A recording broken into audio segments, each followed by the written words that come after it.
Hello, everybody. Welcome to a Monday sound stream. Last week we did it on a Wednesday, which means this week we have a little That news. was the we got reboot. We're in the Soundout stream rebirth era. Fun fact: they don't tell you about getting your channel back. You ain't done when you get it back. There's been I've had a lot of emails and security alerts and like Google. I think Google's like making sure my account's secure, which is great, but it's also like slightly stressful at the same time. But it's awesome because they're like, hey, what about this? Hey, what about this? That's always fun. And then adding to that, I think I think everything's back on the channel. It took like days for the playlist to come back, but I think they're all back now. So, yeah, I'm very happy about that because I didn't want to remake all those. I could have, but I didn't want to if I didn't have to. And they all showed back up. So, and yeah, shout out to Google support. They were really helpful. They're the sloths from Zootopia in terms of response time. But once they responded, they were helpful. It just took like 12 hours to That is the email. most accurate. That is definitely the most accurate description of that. Yeah. It's like, oh, I got a response. What? It's night? Anyways, me working with clients. Yeah. What do you mean when I'm sleeping is your daytime? God, that happens to me on live streams too. Like somebody's like, "Yeah, I have to leave now. I gotta go to bed," and I'm like, "It's 4 o'clock," and I realize they live in a different time zone. So, anyways, we're here. We made it. It's weird to be back. It's like everything feels so surreal, because everything was so messed up, and now it's like normal, and I'm like, cool, let's do it. So we're back at Dinosaur Story. Basically. And I'm the dinosaur.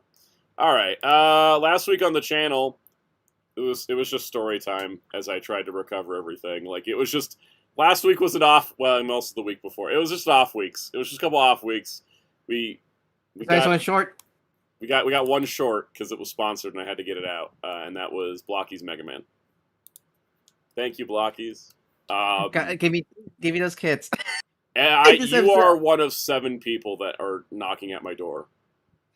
So I don't know I would say I was watching the video. You did a good job, but I did get my nerd brain got annoyed. Yes. At one part. What was that? When you call Geo's Mega Buster the Mega Buster, not Omega Sis. Like it's like I'm more. I guess that's just what the instruction manual calls. That's what the instruction manual called it. Yeah, I know, but just like grab you and just yell. I also learned after posting the video that it was a separate character who is a cool ass dragon, and now I'm like, I need to play Star Force. No, Star Force. You don't like Star Force. It's super. The story's great, and it's super like sci-fi. It's a sci-fi space theme.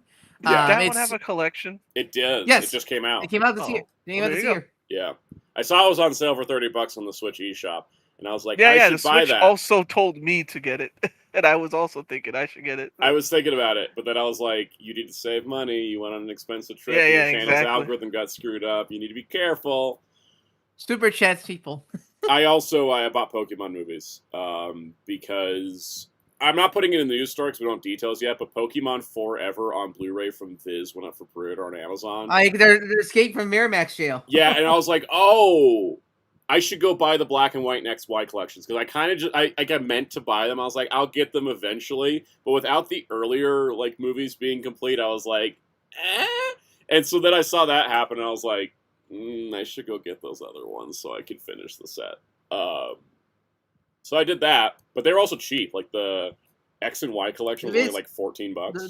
The Viz's releases are nicely affordable. Honestly, I have all like they're like nicely affordable. Not even like outside of like Walmart discounts like Crunchy, but like they're actually not that bad for their sets.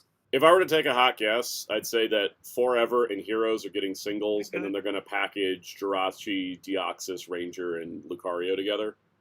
It's like an advanced era. Because because 4 and Heroes are like the weird like offshoots because like they always make the original Pokemon films like the trilogy 1, 2, 3. That's because I think also because those first 3 were distributed by Warner Brothers. Yeah, but like 4 and Heroes are the offshoots, or the weird offshoots because they're technically part of Johto, But Yeah. but because History, which is also a JoJo film, is with the other two films, with our Kanto films, It's like you kind either of do like a set of 5 or you do a set of 3 and then 2 one-offs. yeah, it's sort of like they're kind of like not orphan, but they're like in an awkward place. Muteki Heroes was the Latios one. Latias one, yeah, that was the preview, the Gen 3 film. And so I think like what they're gonna do is why no super chat in your channel? Do super chats get turned off? Oh, they did. You bet. Probably on. Yay, we found another thing thing. I didn't have. Thank you, Jamie's World. Another measure. Looks like we had to look at that later. Also, a little Hellfire. The title broke so I appear on stream for some reason. Yeah, no, like Hellfire is the companion we pick up once the time machine was like shattered, but he fell off again until we need to find him again later in the stream. I think actually we're literally going to summon him for Gundam X. Yeah, he's what Doctor Who companion is he? Clara. Yeah. cross dimensional, but also not always there. Yes. Let's see. Turn on GIFs in live streams. Yep. Wait. I had to verify. Oh god. No, wait, that's not what I want. Sorry, I'm looking at my settings right now. Yep. They turned off all my stuff, so I'm gonna turn it back on. It's not like I'm broke, but the channel being down was not good for business. Also, I don't know why the camera is like draining all the light out of the room, but here we are. Darkness. Darkness. So anyways, what was I gonna say as well? I like that our monkey mascot back there. It looks he asked for no pickles with Chopper back there. I just noticed. I know. He's like the bodyguard now. Which I appreciate. Okay, now I'm checking through a bunch of stuff, and I don't really have the ability to move forward without finishing it because I will not stop thinking about it. So we're gonna do that. Can you even do that while on stream? Oh, it won't apply till the next stream, but yeah, I'm gonna save. Yeah, was I do that? We're gonna be a super chatless stream this week, so yeah, we're gonna be super chatless stream this week, but they'll be back next week. Fans can send gifts. What? It's like a Twitch when like membership gifting is still available, but there's this other thing now. There's apparently they can send me virtual gifts. Like games on Steam? Like what? No, it just says virtual gifts by buying jewels. That's weird, and I'm not turning that on right now. Okay. Yes, I did watch Star Trek last week. I did enjoy Muppets, though. That episode was kind of weird. Is that... Wait, it's back, man? Like, I guess that shows how... Oh, it's on episode 5. Wow, Paramount really buried that poor show because they spent all the money to market it at Comic-Con, but nowhere else. So, it's funny. They had a Puppets episode, and it was really awkward because you can tell that everyone but Carol Kane had never done voice acting before.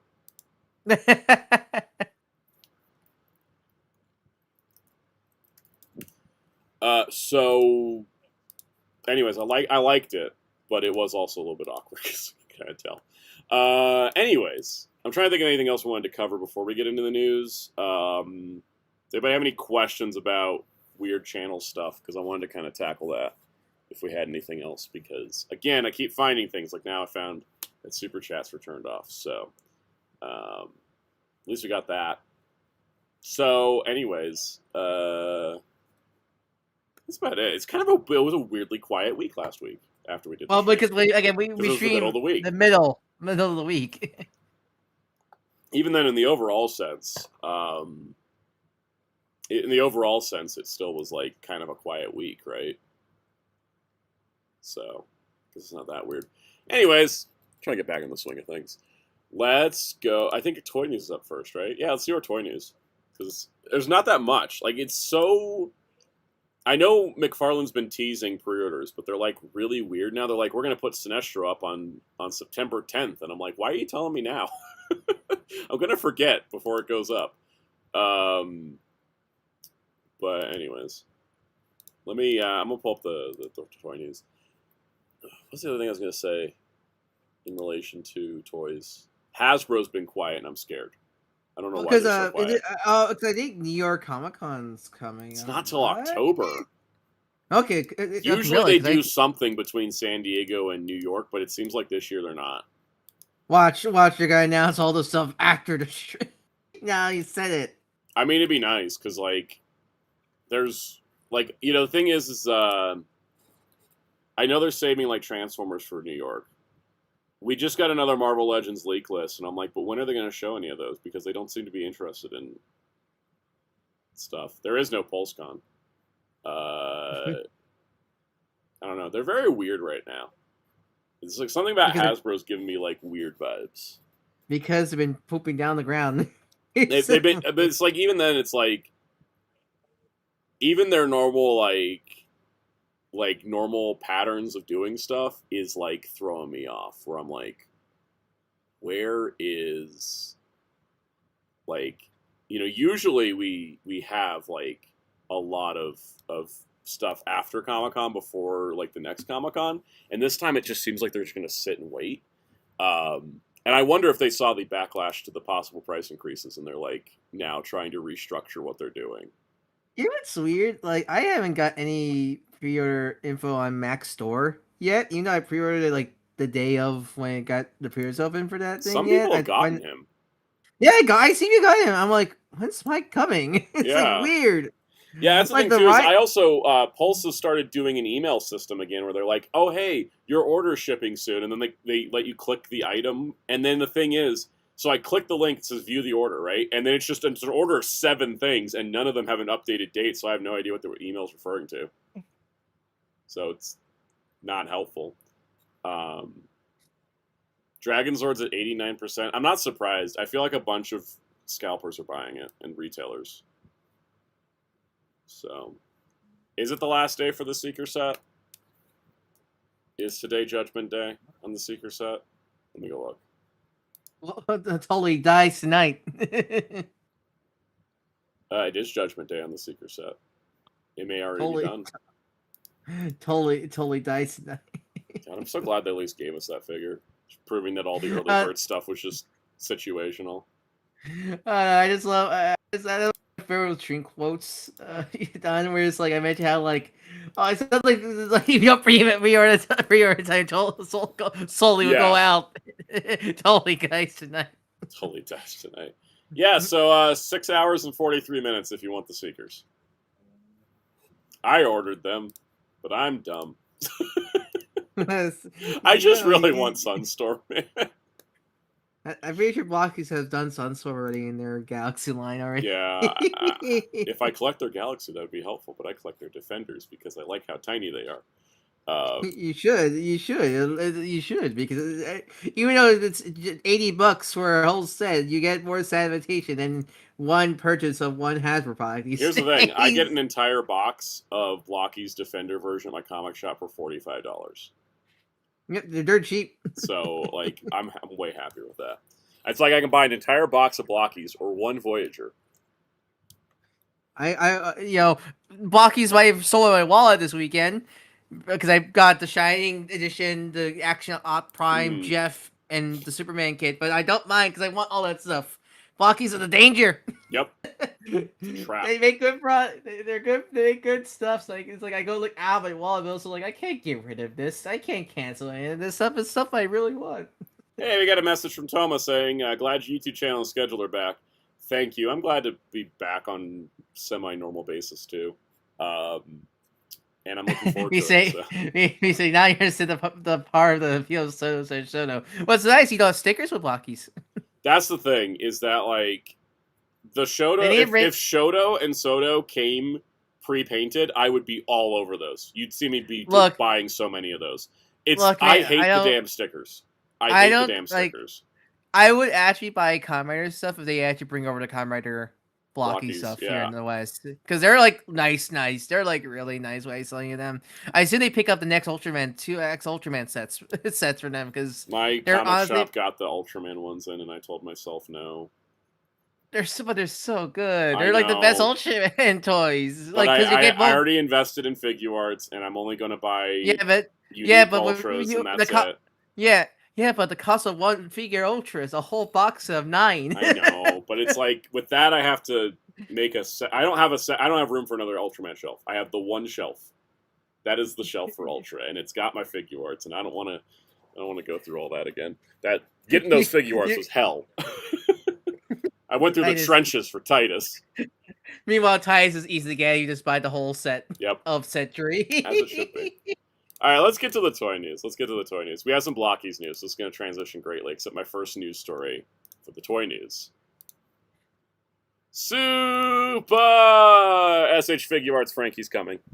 I couldn't be happier. So, I do feel like they're cheating with this teaser, because I mean, that's definitely not the figure. Because because I see those knees and like, that's too clean. Where's the knee joint? That is just an anime render. I can find it on Google if I try hard enough. Yep, I that's my only concern with Frankie figures is, can he balance while standing? Probably not. I think he's just gonna come with a stand like Gear 5, like Yamato, and like Kid. Like, it's just gonna come with one, and that's fine. I don't mind that. I'm just very excited about this. Also, everyone's making the goofy expression for Robin. I like, and Robin's like, yeah, that's my man. Very, very happy we're doing this, because we're now one pooping skeleton away to finish the set. Yeah, and then, God, can we get a Jinbei, please? I don't care. He won't match, but still. I don't care if he's $250. I just want a Jinbei. You won't match the set, but still. I mean, he technically would if you count, like, Jinbei was in Marineford, which was before the time skip. And yes, the rest of them didn't meet him there, but Luffy did. Close enough. That's what counts. That's what counts.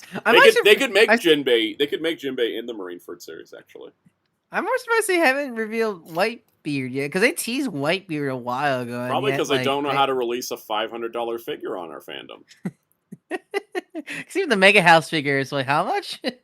She shrunk too. If they want to make Whitebeard the right size, he's gonna be like yay big and $500. I know how this runs. They made that Parunga and the Zaru, and he had 0 points of articulation. Well, I think one of them has posability. One of the big. Shenron has posability. I've seen that Parunga. That Parunga did. When we were at Kamehacon, somebody brought it to get signed. Oh my god! How heavy was it? It's like the one guy. It's huge. Yeah. I saw at Morphicon carrying around the Shout DVD helmet. Yeah. In terms of heaviness, the dude was carrying it in one of those shopping carts. He wasn't even holding it. This is my child, my dragon child. Oh, okay, yeah, no, Parunga was articulated, just only his arms. Arms, yeah. I figured, just because the that's arms, not the head even, just the arms.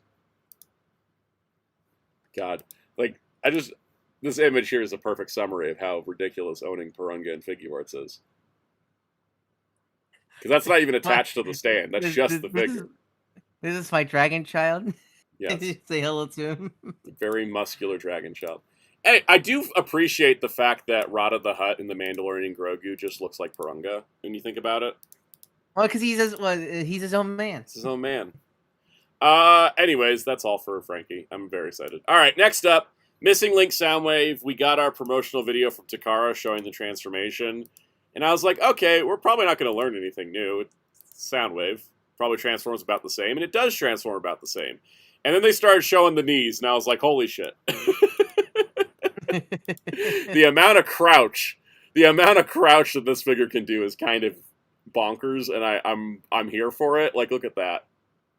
Like, that's, I don't know, that tickles something in my brain. This is, for anyone that wants context, G1 Soundwave was my first ever Transformer. I got him at a flea market. You could go back to the beginning of the channels. You want to see him. It's true. It's true. And so, yeah, this thing is like, it's scratching all the itches in my brain.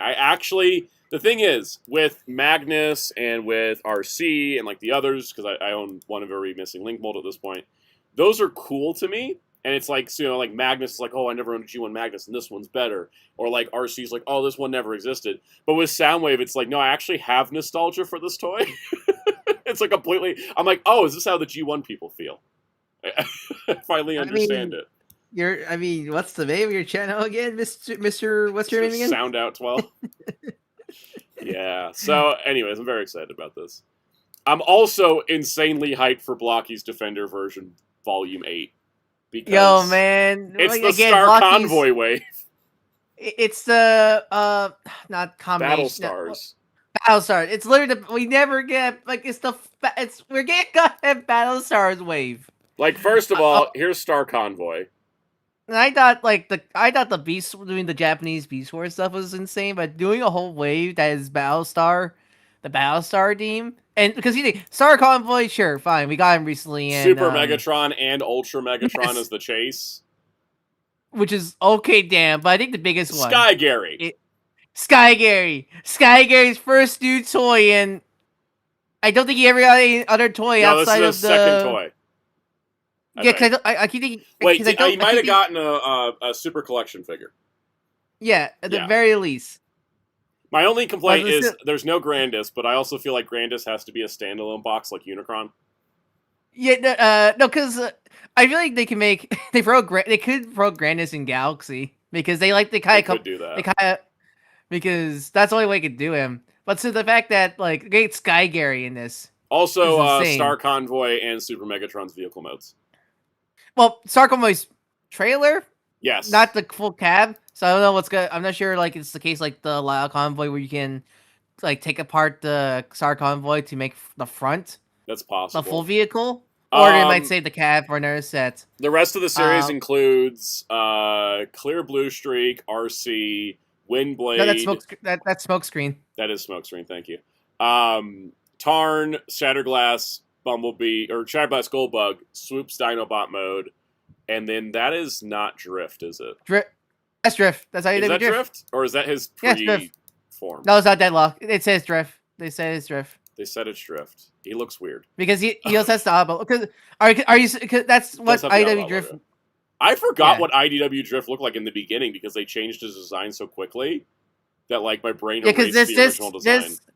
Because this design is the same design they're using in the Galaxy Lost Light wave also. Yeah. Which is what I don't mind. Oh, that is Volcanicus behind Windblade. Yeah, no, because that's the next combiner after Bruticus is the Volcanicus. Because they've been we kind of figured they were doing Volcanicus because the Grimlock in one of the sets clearly had some extra pegs and holes to obviously be a combiner torso. Also, because I think RC is also because Windblade, of course, is definitely IDW coded, such with having the combiner behind her with Volcanicus. But I think RC is also IDW because I don't think any other RC has a chain gun. Outside of IDW RC? No, that makes sense. I like how they mix and match designs. Swoop is the last time. Oh, wait, Swoop's the last time.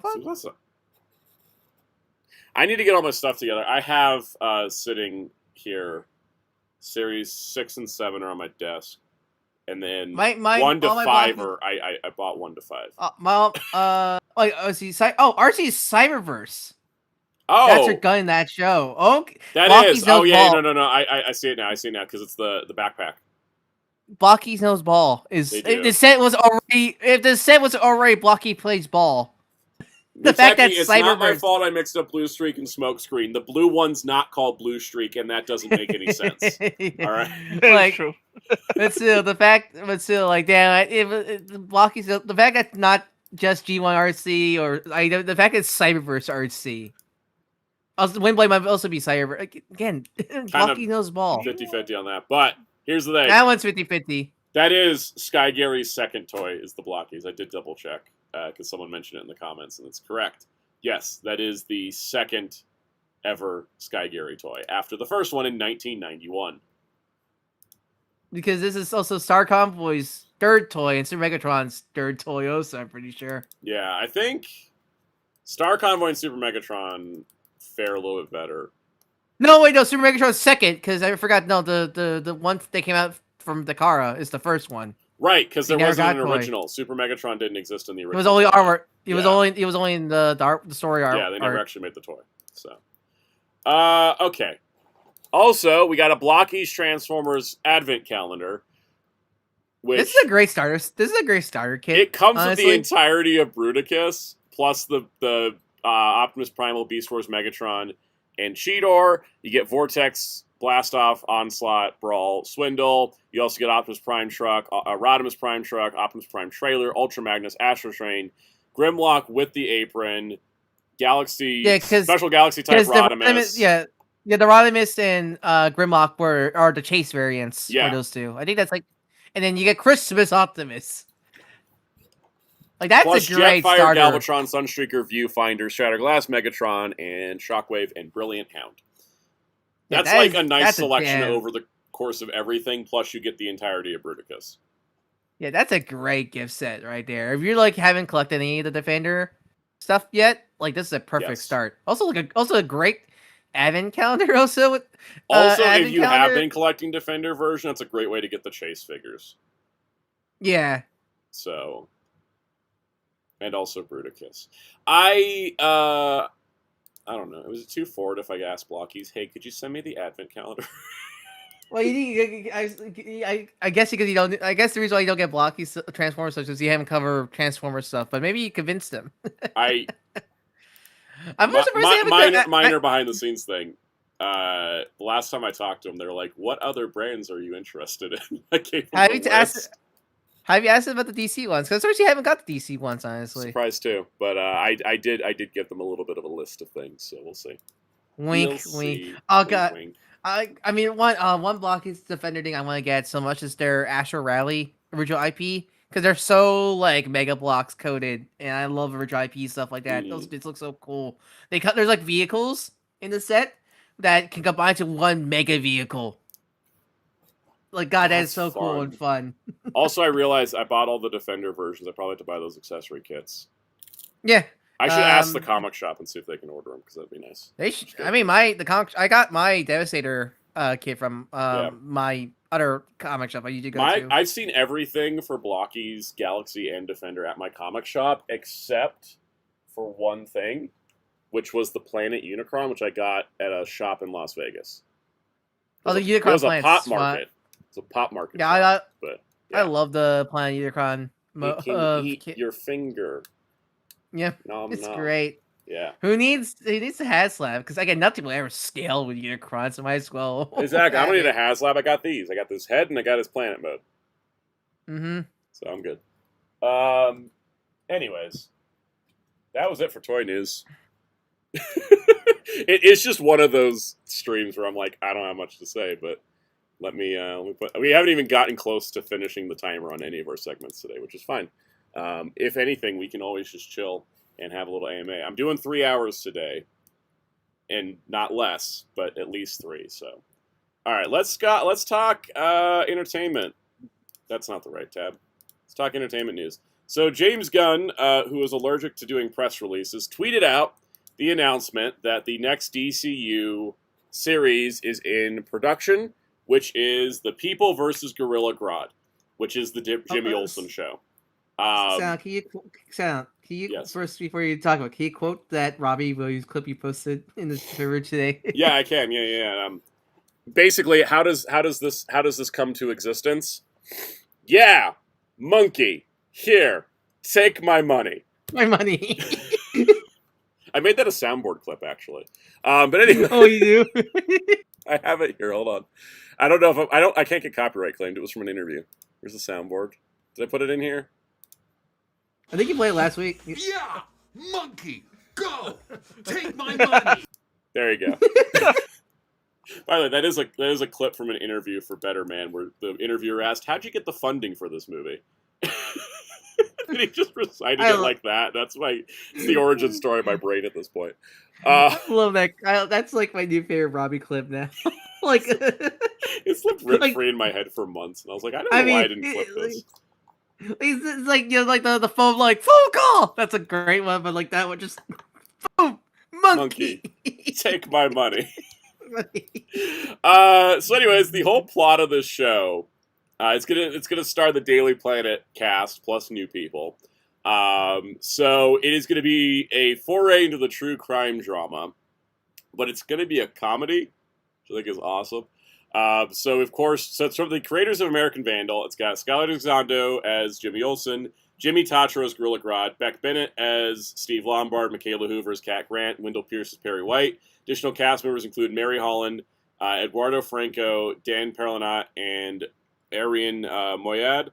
Along with Lanterns, this is one of the most shows that James and Peter pitched to WB when they came on board. Weird it wasn't in that initial lineup video, James. James. I'll say, I'm more interested in this show. I mean, look, I was semi-interested because, look, it's like semi-interested before because, look, I like Jimmy Olsen. But this article thing they put here. Well, because it makes it the way they're describing it, it sounds like a mockumentary, at least, Yes. or at least it's like mockumentary style. Also, because the fact that it's also a Planet show and not just a Jimmy show also gives me a lot more interest. Like Jimmy's the main lead, but it's the whole Daily Planet crew. And I feel like the Daily Planet crew, they're very underrated comic book. Oh yeah, and I really liked him in the movie, and we just got like 5 seconds of him. So this is, I think, great. So the Daily Planet announced today it will begin production on an 8-part documentary series that will dive into Metropolis's most infamous murder trial. The People vs. Gorilla Grodd will take a fresh 360 look at the case, revealing a lesser-seen side of the hyper-intelligent ape, according to the film's first-time director, Jimmy Olsen. Olsen was granted unprecedented exclusive access to interview Grodd inside Stryker's Island Penitentiary for the documentary. Gorilla Grodd has long claimed his innocence in the murder and brain consumption of his father, King Grodd, a crime he was convicted of in March 2021, has been remained incarcerated. It's weird Grodd existed in this universe before Superman. Anyways, I mean, how Jordan exists universe as Green Lantern? Al Jordan was wait, actually, that's spoilers. Anyway, let's see. The series will take an in-depth look at the investigation, featuring brand new reporting from members of the Daily Planet staff, as well as interviews with witnesses and experts on both Grodd's and the Metropolis District Attorney's side of the case, including Gorilla Grodd's new counsel at the Metropolis Freedom Project. Everyone thinks they know Grodd, the power-hungry gorilla, killed his father for the throne of Gorilla City, said Perry White, managing editor of the Daily Planet and the documentary's supervising producer. But once you start to look beneath the fur, you'll start to realize there's a lot more to that primate. He can sing and dance, and he had a rocky history with cocaine. Sorry, the jokes write themselves.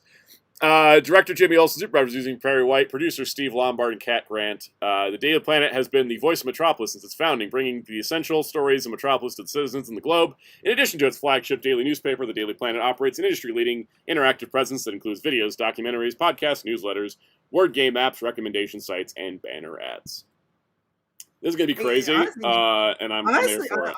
To be honest, I think they really should have made the first DCU spinoff, honestly, because I feel like logically this makes sense that the first DC spinoff is coming off the heels of Superman, with the sidecast and everything like that. I think this and Mr. Terrific should have been like the first shows. Yeah, I just feel like in terms of yeah, in terms of first shows, in terms of marketability, because it's the same cast for the Superman movie, so of course that makes more sense to do first, and I guess. Yes. This will be a mockumentary because I looked up American Vandal, and that was a mockumentary of a true crime show. Mm-hmm. And also Jimmy Tatro, who plays Grodd, was in that show. So connections, Hollywood. Yep. But yeah, no, I just think I feel like this just makes more sense as the first DC spinoff than all the other stuff we've been getting. I feel like Peacemaker. I think Peacemaker was locked in to come out at that time probably, but still, I feel like they should have probably hold it off until at least after this show. Because this feels like it's part of the universe, whereas everything else we've seen so far, including Lanterns, doesn't even feel like it's in the same universe. Yes, it's Legends. Yeah. Anyways, we have any thoughts on this further? I'm just it sounds great. I hope they can nail it. No, yeah, I think if they go full on mockumentaries with this series, I think they can really pull it off. I think the way it sounds like it's half mockumentary, half probably gonna be when we're focused on Jimmy, worry about the project, it'll be in the normal style, but then when as they go long through as the whole Jimmy isn't going to be weird towards women, I'm on board. Jimmy Fumblebird? Yeah, I'd be fine with that compared to whatever the hell he was doing in the Superman movie. Being Jimmy Fumblebird. Yes. So, anyways, I think it'd be fun, and I think it's going to be like a 30-minute mockumentary comedy style. So that means they probably will have the budget for Grodd. I would like the DCU to have a second project I like. kind of sitting here yeah, like I liked Superman, but anyways. Yeah, I mean, I'm the same. I'm the same. Lanterns. I don't know if Lanterns is saving its budget, but like, I mean, I haven't seen episodes yet, but episode 1 left a bad. I'm still gonna watch it because I'm a sucker for DC stuff. But like, I just like, and that kingness just rubs me the wrong way. I will say that like episode 2, I was kind of bored. And then, like, it had an ending scene that was a good hook, and I was like, damn it, this is going to do it to me every week. I'm going to be kind of bored, and then they're going to have a really good hook at the end that makes me watch the next episode. I see how you work. God, no, I just think all I just reminded of is there's a great joke in Superman Unlimited where there's a because they has a Grill City employee now. Yeah.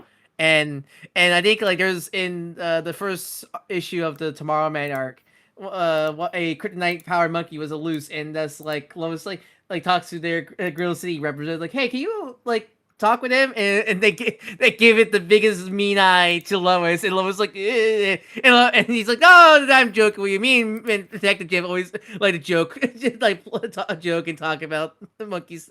I laugh at that joke. That was a great joke. That was really good.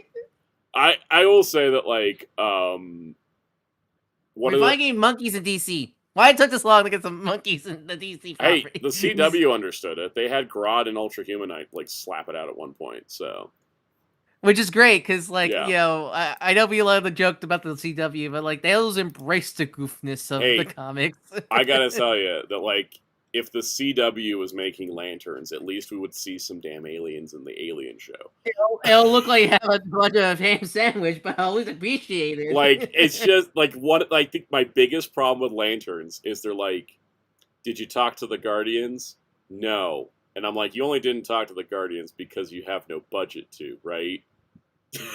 Like, it's just, the problem with the show is they keep saying things that I'd like to see, and then they don't show them, and so it just, the budget just is painfully screaming at me the entire time. It reminds me of Titans, when they'd be like, oh yeah, I talked to Wonder Woman. I talked to Wonder Woman, and I'm like, could we see you talking to Wonder Woman? That'd be fun. Oh my goodness, I still remember that shit, Tiger. Yeah. I get annoyed at like, oh, maybe they don't have the budget to do like the alien stuff, and I'm like, Power Rangers can do Power Rangers has human. Star Trek and Power Rangers have human aliens, but those two shows, especially Power Rangers, well known for having a bunch of $2 a ham sandwich, and yet they were able to do aliens just fine. Yep. Fine. Like, what's your excuse, Mr. WB? I won't spoil it, but they finally showed an alien character as in an alien form in Lanterns this week, and I was so underwhelmed that I was like, well, that's legally the character. I think he was in the trailers. But I was just like, that was the best makeup you could afford. Oh wait, I mean, he's in the trailers. Is it Sinestro? It's Sinestro. He doesn't even look pink. He looks like he's sunburned. Okay, so like, side tangent, but there's a photo of my dad's bachelor party, and there's one of his like, I forget, it was like one of his relatives had like a Sinestro mustache, right? And then the lighting was really poor when they took the photo, so his skin looked like it was pink, and he looked like Sinestro, and he showed me this photo, and I was like, why is Sinestro at your bachelor party? All that to say, that guy looked more like Sinestro than the one in Lanterns.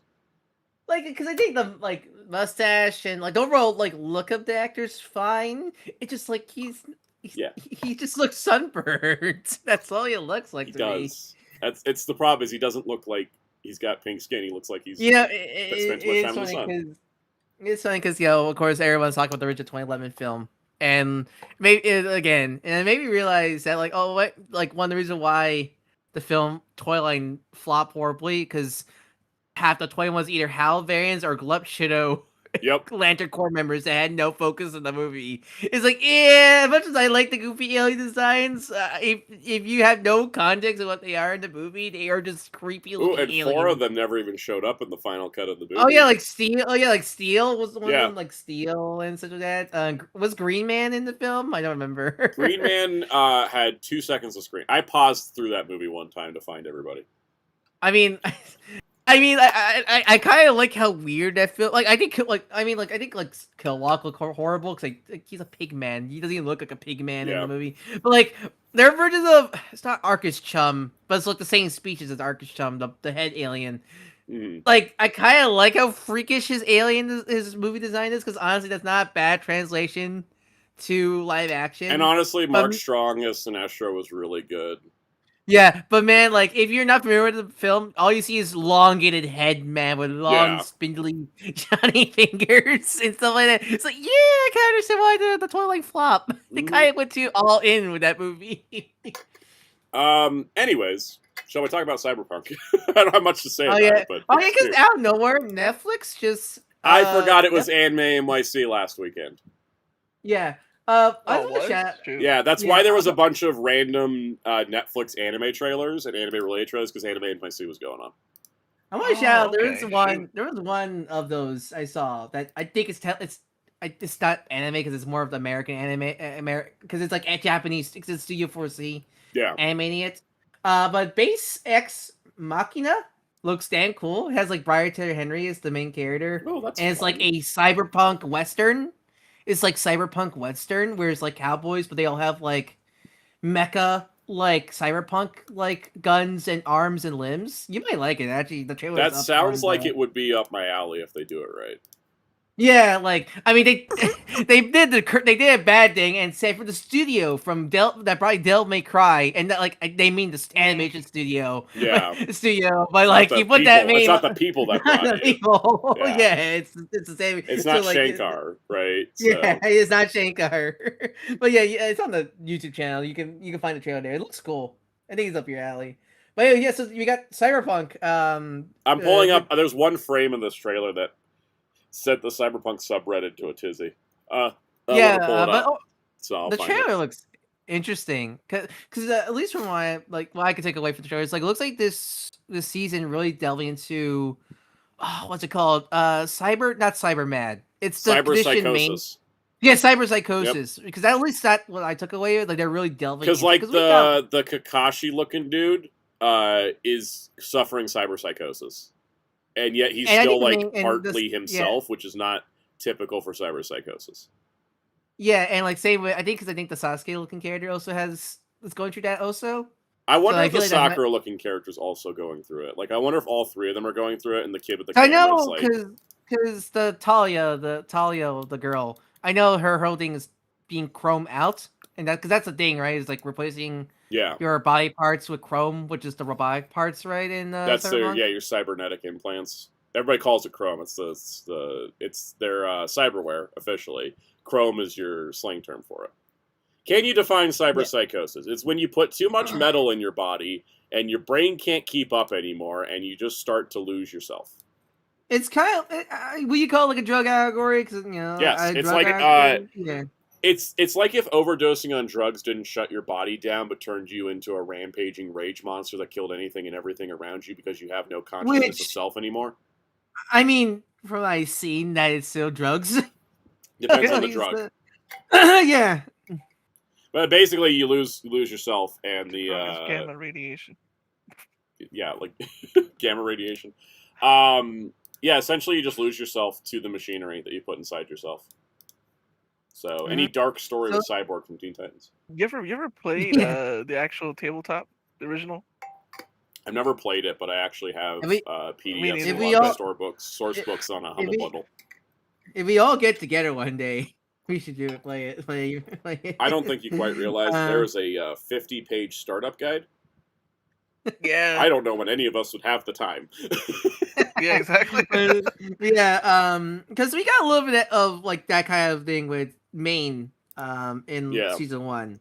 I found what I was looking for. It's this. It's the Engram chip. It looks like the Engram chip from 2077, which Johnny Silverhand was stored on and got forcibly shoved into V's head.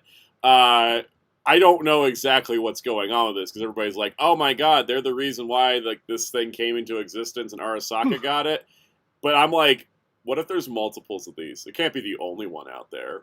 Well, because I imagine it's not like, oh, that's just the Keanu Reeves chip. That's like a chip that you could store people's memories into, right? I wonder if it is the same chip. It's just they didn't, like, maybe we see how Johnny Silverhand got downloaded into it.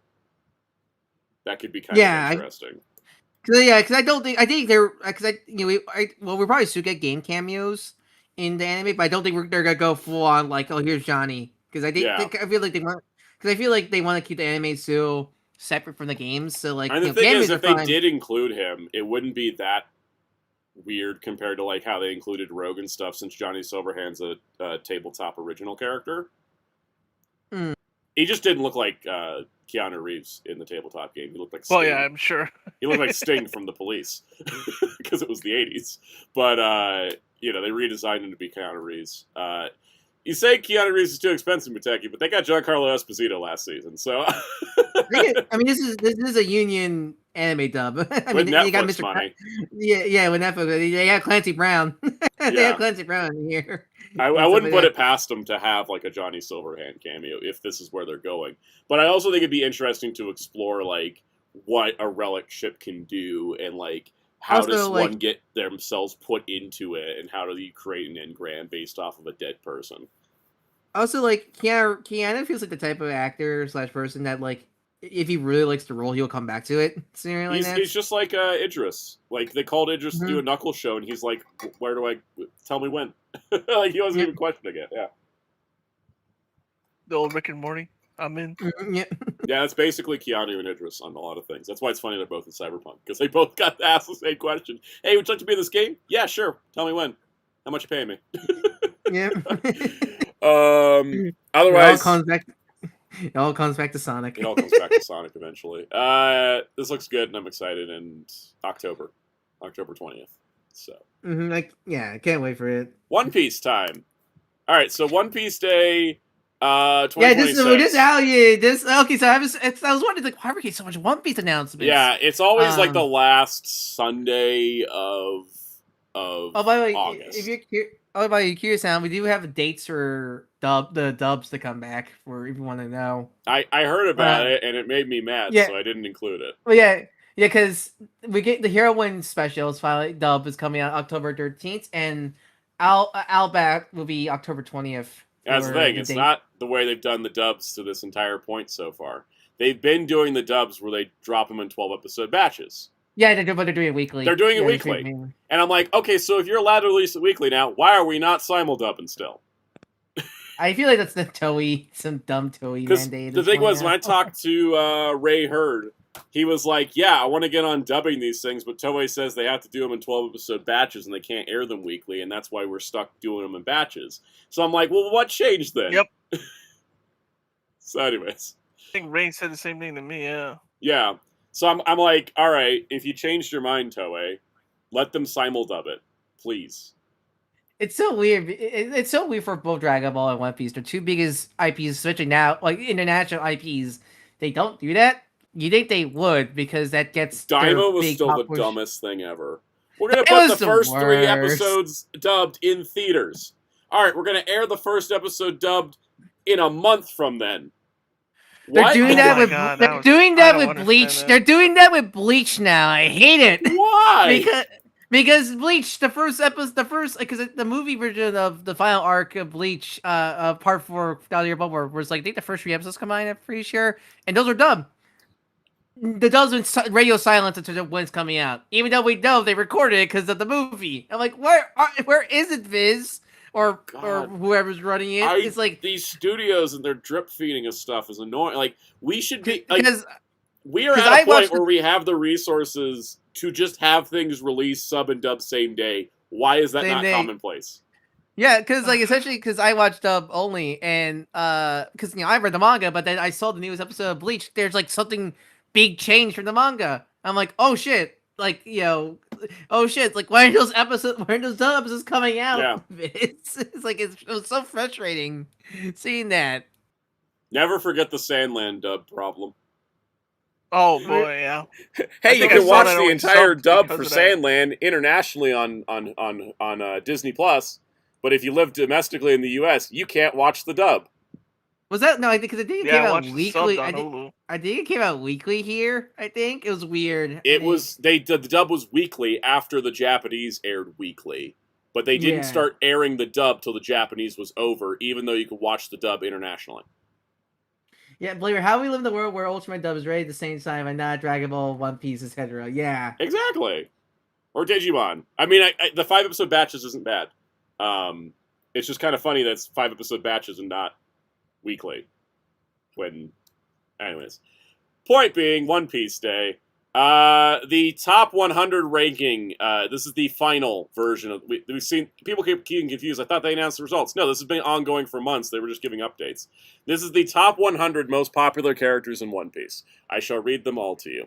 All right. So first of all, Monkey D. Luffy, and then second, Roronoa Zoro, 3 Sanji, 4 Nami, 5 Trafalgar Law, 6 Nico Robin, 7 Port Gastiers, 8 Shanks, 9 Dracula Mihawk, 10 Crocodile, and then there's 11 to 100 on the screen. Man, I swear Mihawk's that high because all the other ones, it's like all the main characters plus like B characters like Law. Also, this is the first time Shanks. Nami's come in 4th place. She's usually 5th behind Law. I was right. She eked him out by like 300,000 votes. So hell yeah. Finally.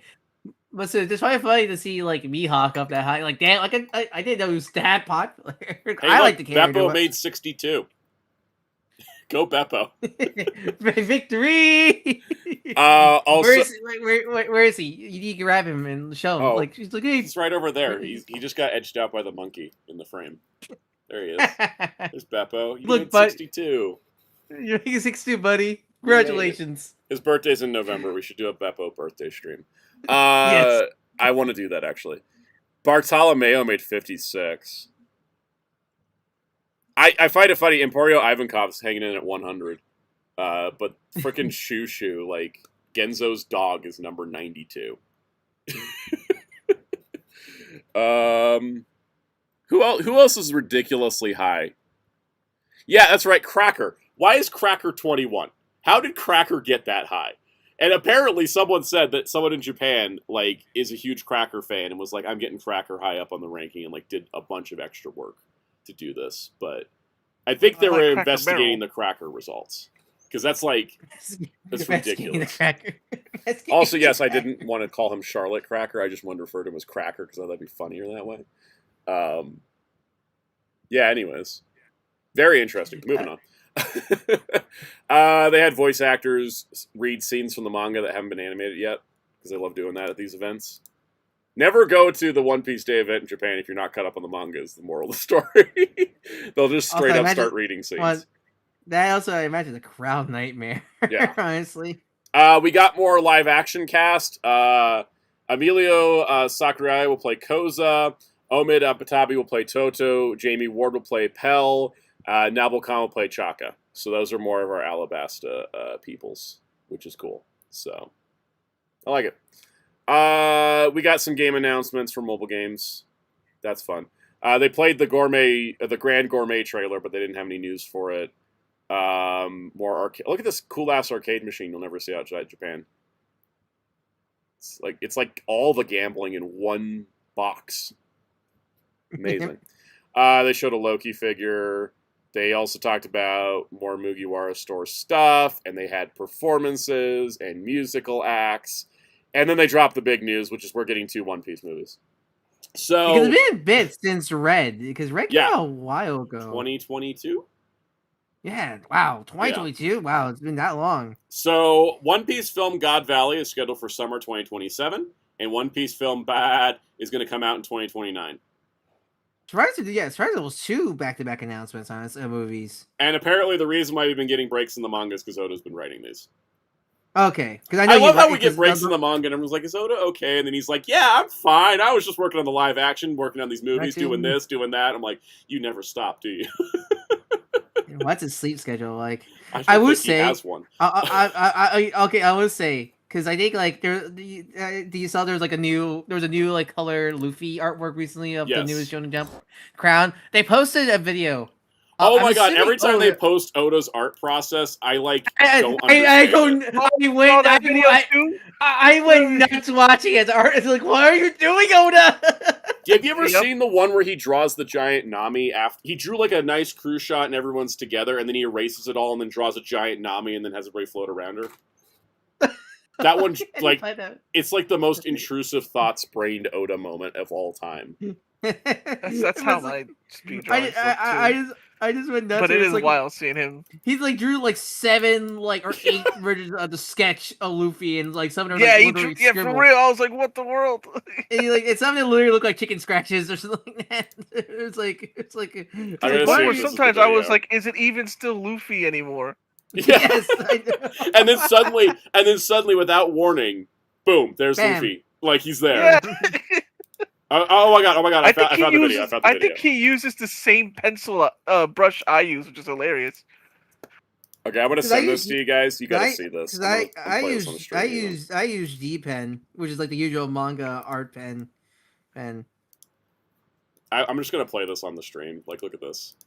I don't think we'll get any trouble. This is the art process of Oda on this particular day. Like he's look at that! Like that's a little chicken scratch. Yes, and then like he starts to detail it out, right? He starts to detail it out, and then he stops. And then he's like, he's going, and he's like, all right, yeah, this is what the artwork's gonna be, right? And then he's like, he's filling in the details, and it's going great, and you're like, wow, this is gonna be a cute little wholesome piece of like the crew on the picnic, you know? And it's just going. It's going, and you're like, how long is this drawing? This is nuts. And then he erases it all to draw a giant Nami in a bikini. That's literally me. Man, me and him are a little too close. Like, He was almost done with the previous piece, and then he's like, nah, I'm drawing giant Nami. It's like I would have started. At that point, I would have started a new project, not like just erase the whole piece. Oh, I love Oda. I love it. Flavor, it's going and going. Gone. Madoshi base Oda. Ace said he saw Nami standing there and gave it. He started drawing her. He's like, I should draw her bigger. Starts over. Oh god. Anyways, God Valley is an incident in the One Piece lore that we've seen parts of and pieces of scattered throughout multiple flashbacks. I wonder if this is going to be finally telling the whole thing in one go, because that would be nice. I still don't exactly understand what happened there because it's been so fragmented in the flashbacks. Is this like a Frieza taking over the Planet Vegeta, like a kind of like thing we always hear about? Yeah, you always hear about it, and you're like, you ever see that? And then they show it to you, and it's just like a bit. AR says I'm a terrible artist, but if I was able to get the details out of that, anyone could do anything. It's true. And then I don't know what bad is about, but the 2A's just make me go into goat mode. So, it's bad, but we'll see. He's the goat, I guess. That's why he's the goat. Yeah, that's the movie's going to explain why he's the goat, right? So I can't wait. So I can't wait for you to try to figure out where these fit in with the rest of the series. I'm going to be walking out of the theater with a notepad, aren't I? Or like, oh my god, I actually You've done that before, haven't you? I have. I did that with Dragon Ball. So you've done that before. I did it with Superhero. Guys, I have this. I bought this at the One Piece Cafe. I have a Wano arc notebook. I should just take this with me to the movie. I'll just be like scribbling and be like, oh, that's a timer. Go. All right, we're on buffer time. We're okay, but I'm just going to take this to the theater. I'm just going to start scribbling notes like, okay, the God Valley incident's written. So they say it's taking place here, but in the manga it's said here. I do have one question for you, Soundout. Yes. And that's, will you tell me ASAP if I should get Wolverine? Because I was gonna pre-order it, and then I was like, wait, what if I don't? You know what? I'll just let Soundout tell me. I will let you know because I went and pre-ordered my. I was legit about to, and I was like, wait a minute. He will stream the game, so he will stream the game, so we will hear live sound dots. The only thing I think I won't stream is I'm gonna start the game up initially and check the gore settings. See the gore, right? Yeah. I got this Gear 5 Luffy t-shirt when I went to go pre-order Wolverine because they had like t-shirts, and I was like, it's a Gear 5 shirt. This is why I don't go to GameStop. I walk out with more stuff than I plan to walk in and get. Me at Barnes and Nobles. That happened to me again. I went in to go look for a Kaiju number 8 manga. They didn't have it, and I walked out with 2 Doctor Who books. So I don't know what happens. They showed a bunch of merchandise. I kind of want this giant to be continued stand, but it costs like $600. That's with shipping though, like because it's huge. I go to GameStop because there's one like kind of close to my house, and I'm like I should get Wolverine there, so I just go pick it up. Day one. Hey, the Moose Toys Going Merry was on display. Good for them. They got the Japanese things. They also had costume characters. Look at them, they're cute. You got Brooke, you got Loof, you got Chop, you got Chop and Frank, you got San and Rob, you got Zor. Who's I missing? love the Chopper. Nami? Nami? Yeah, no Nami, no Jinbei. I like how there's two Choppers too. I guess it wants the Chopper social media one, right? Yeah. Round 1 has those Chopper social media design plushies in the machines. But the claw is not big enough for his big ass head. It's so annoying. Those claw machines at round 1, man. Oh my goodness. They have payouts like slot machines. I have legitimately seen. I tried to grab a lunch figure. Yeah. And I grabbed it flush. Yep. Right on. Only to see it slide right off anyways. They have payouts. The claw only grabs goodness. once in every so often. And so if you gotta nail it on the payout. Yeah. Gollies. Gotcha. Okay. It is, yes. They are it is a Japanese run business with Japanese claw games, so there you go. AR says One Piece bad. Gold D. Roger was also a sheep herder while being the world's greatest pirate. After his death, his herd decided to pick up his cause and find the One Piece. It's sheep detectives, but One Piece.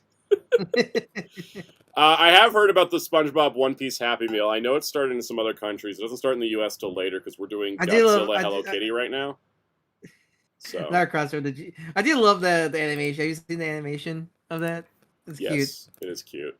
I don't like eating at McDonald's, but I will be. I mean, if you go to some McDonald's, you could just ask it, "Hey, can I just buy the toys and just pay for fries or a drink?" And stuff like that. I gotta find out which ones. Or it really depends. I fear eBay. Right? Usually for McDonald's toys, I just buy them on eBay. But nowadays, the market. It's like, I'm still trying to get the other two Dave's Hot Chicken X-Men figures, and they're like $25. I'm like, what the hell? But still, yeah, it really depends on which McDonald's, because some McDonald's can be really stingy, and some are like, yeah, sure, just pay for just pay for a sauce packet, and we can give you like the toys and stuff like that. All right, cool. We're summoning in Hellfire for Gundam X. All right, Hellfire! Here we go. Fire! All right, just gotta wait for him to show up. No, all you gotta do is say ba ba ba ba ba ba ba ba ba. We can't sing it too good, or Google's gonna. No, that's true. That's true. We summoned the Hellfire. We did a ritual dance, and we summoned him. Hello, everyone. Gone, O form of man, arise the Hellfire. Etrigan. Oh God! I need to stop. I have the stream on. I gotta like blast. Yeah, no, mute the stream. Yeah, watch for that echo. I love how I say. I love how Google Docs does not save links correctly sometimes, because I just noticed Gundam X sequel manga links to Transformers Blocky's advent calendar. Cool. Okay, cool. All right. So Hellfire's back, everyone. Hellfire's back, everyone. Welcome back, Hellfire, for the Gundam X segment. Hello. So last week, I off stream, I was like, you know what? I had fun on stream, but I don't think I would do it every week. Bandai woke me up in the middle of the night and said, "Hey, go on stream tomorrow." Hellfire's like our special summon. He's our Bahamut. We summon him when we need him. When we need him. And now I've lost the article about the manga. For what? Hold on. I had the Gundam Info article like pulled up and everything, and then I realized it like didn't save correctly. Oh, I found it. The Gundam official like redesign of their website is ass. I hate it. I call it Gundam International, formerly known as Gundam Info. That's how I've been describing it the entire time. Honestly, solid. Okay, what did I put as the... Oh, wow, it gave us a wide breadth today. All right. Let's talk Gundam X. So, Bandai decided to slap us this morning with the first ever, I want to say this, first ever Gundam Proplica item, and it's the G controller from Gundam X. We're just saying this is the first, right? You think they'll make like I don't know the help like Char's helmet. Literally anything. Wait, didn't they make a detonation grenade for the Gundam No, Wing? that was a Or am I- pin made by Bandai Fashion. Oh, okay. So yeah, this is the first then. Mm-hmm. If they make that, Commodore if they- 64, unfortunately, Sidley Cine is in the Gundam movie, and they already filmed it. Anyways, if they make like a prop replica of the build fighters like pad thing they use in the show to place their gunpla, I would probably buy it. Honestly, surprised they never Like, did. They did the one for Age. The only thing they did for build was the stand. That one that is also a stand for your gunpla for build fighters. Yeah. Anyways, let's talk details on this thing because, sorry, I went to the site with the booby ladies just because they had all the images. This is like the fastest turnaround in terms of announcement. They're like, they teased it, and then like a few hours later, here's just a stream dedicated to it. Yep. And they had Tifa and Garrett's actors on, and they were, of course, talking about it because their voices are in it. So, top line details comes out in February. It's premium Bandai, of course, releasing for 20,350 yen. Pre-orders open on August 28th. And as you can see, it is the G controller from Gundam X, and it is a full-size device, and it comes with the pedestal to plug it into, and it lights up, and it's got sounds, and it plays the theme song and other pieces of music. And it's got voice clips, including the famous clip where Garrett said, Tifa, if this works, I believe in God. And then she wakes up unconscious going, Tifa, I believe in God. And she just looks at him like, what are you on? I love that so much. So, yeah, it includes Garad's voice, Tifa's voice, Jamil's voice, and I think there's a mode for like when Jamil was younger, when he was the X-Operator back in the past, I believe. Yeah, I think so, because I heard some of his earlier clips, too. Yeah. Also, Ryan, I'm forwarding you the famous Gundam X clip, so you can see this, so you can enjoy the context. Anyways, Psycho Sister Hellfire, I'll do your notes on this. Oh, man, I might have to. You might have to, because I think we might need it. Because I'm definitely buying this. I have the original. Tifa, I believe in God. There's the look she gives him of like, what are you talking about? What are you talking about? It's like she's like, huh? What are you talking about? What? You know what's so funny about this? It's like this is the first time like Gundam fans are experiencing Bandai's like roleplay side of the company, and they're like, "Why is this so expensive?" And I'm like, "This is normal." I was like, "This is cheap." This is around 130. I mean, they're used to their Gunpla crack. They're not used to non-Gunpla made crap. It's funny because they advertise it right next to a metal build that I think probably costs more. Yep. So here's the toy of the G device. It's small because it's a kid's toy, right? It's a kid's toy, but look how big it is. It's on, you know what? Actually, this will help because I'm going to explain things and there's like stream lag, so I'm just going to do this. Yeah. Because I see it, all I can think is like you have a Beyblade launcher. I cannot see that now. But look at this; it's huge. Like this thing's full size. It has been since the original. The funny part is it's an LCD game. This one makes lights and sound, so it's not 100% shape accurate because it put an LCD screen in there, and you like play a little LCD game, and you like you're playing as the Gundam. This thing is also ridiculously rare. It's not that expensive when you buy one. Like, most times when they go on sale, they're not that expensive. They just don't come up for sale that often. Because when you're getting Gundam merch, it's usually the actual kits themselves, not any of the weird side material. And also, Gundam X was canceled because of how unpopular it was, which is why it's blowing my mind that Bandai was like, Proplica, retail kits. What we're talking about in a minute, sequel manga. And, like, none of the other anniversary shows got the love they're getting. Cries in G Gundam. This feels like an apology to like what happened during X. This is what it feels like. It's an actual apology, right? Because people actually realize how good it is now. Yeah, Kaus. Here's my thought. Kaus, maybe you think about this. Think about the age of Gundam X being 30 years old. Do you think the top Bandai designers right now are big X heads? Yes, absolutely. I think they are now. They grew up with it or something like that now, and now's X's time to shine. Because the thing with X is that like fan reception is good, but they were just tired of Gundam because of like G and Wing going back to back. That was Victory, yeah, 'cause G, you- Wing back to back. It was three shit. It was the Well, fourth yeah, show in a all row. Doritos are forgot back to Victory. back. Yeah. And we also got like a ton of movies and stuff at the same time. Like if we look at I our, believe let me go look it up. between G and X, it was 08th. Yeah, let me. Then Okay, paradigm. let's look at little timeline here. Good God, yeah, Gundam in the '90s. F91 was 91. Stardust Memory was 91 to 92. Victory was 93 to 94. G was 94 to 95. Wing was 95 to 96. 8th MS Team was 96 to 99. X was 96. Gundam Wing Endless Waltz was 97 to 98. And then Turn A came in 1999 to 2000. And then we didn't have another show until Seed in 2002. With only G Savior in between. So, like, yeah, I think people were burned out by the time X came around. It was like, didn't matter the quality of the show. It just mattered that there was too many things in a row. It's kind of like how the MCU ran into that. Thunderbolts is a great movie, but people didn't see it because they were tired of MCU movies. Yep, at that time, nobody were like, whatever. Exactly. Yeah. Unless it's I was Spider-Man. like that, honestly. Unless it's Spider-Man. Well, Spider-Man's Teflon, right? Like, heat death of the universe, I sun's went going to the out. theater for Spider-Man. Yep. Spider-Man makes $3 billion, you know. It's... There's three things, three certainties in life: death, taxes, Spider-Man. Yep, pretty Yes. much. It didn't hurt that Spider-Man literally had all three of my favorite Marvel characters in one movie. Yeah. So looking at, like, obviously, if you look at this... I mean, it didn't hurt, let's see. rather. Yeah, no, definitely helped. But you can see, if you look at the shape of this device compared to the new one, like, the new one is clearly, like, more animation accurate in a way. Dig it. But people have been saying that, like, the actual animation model is, like, the actual model sheet is probably closer to the original toy.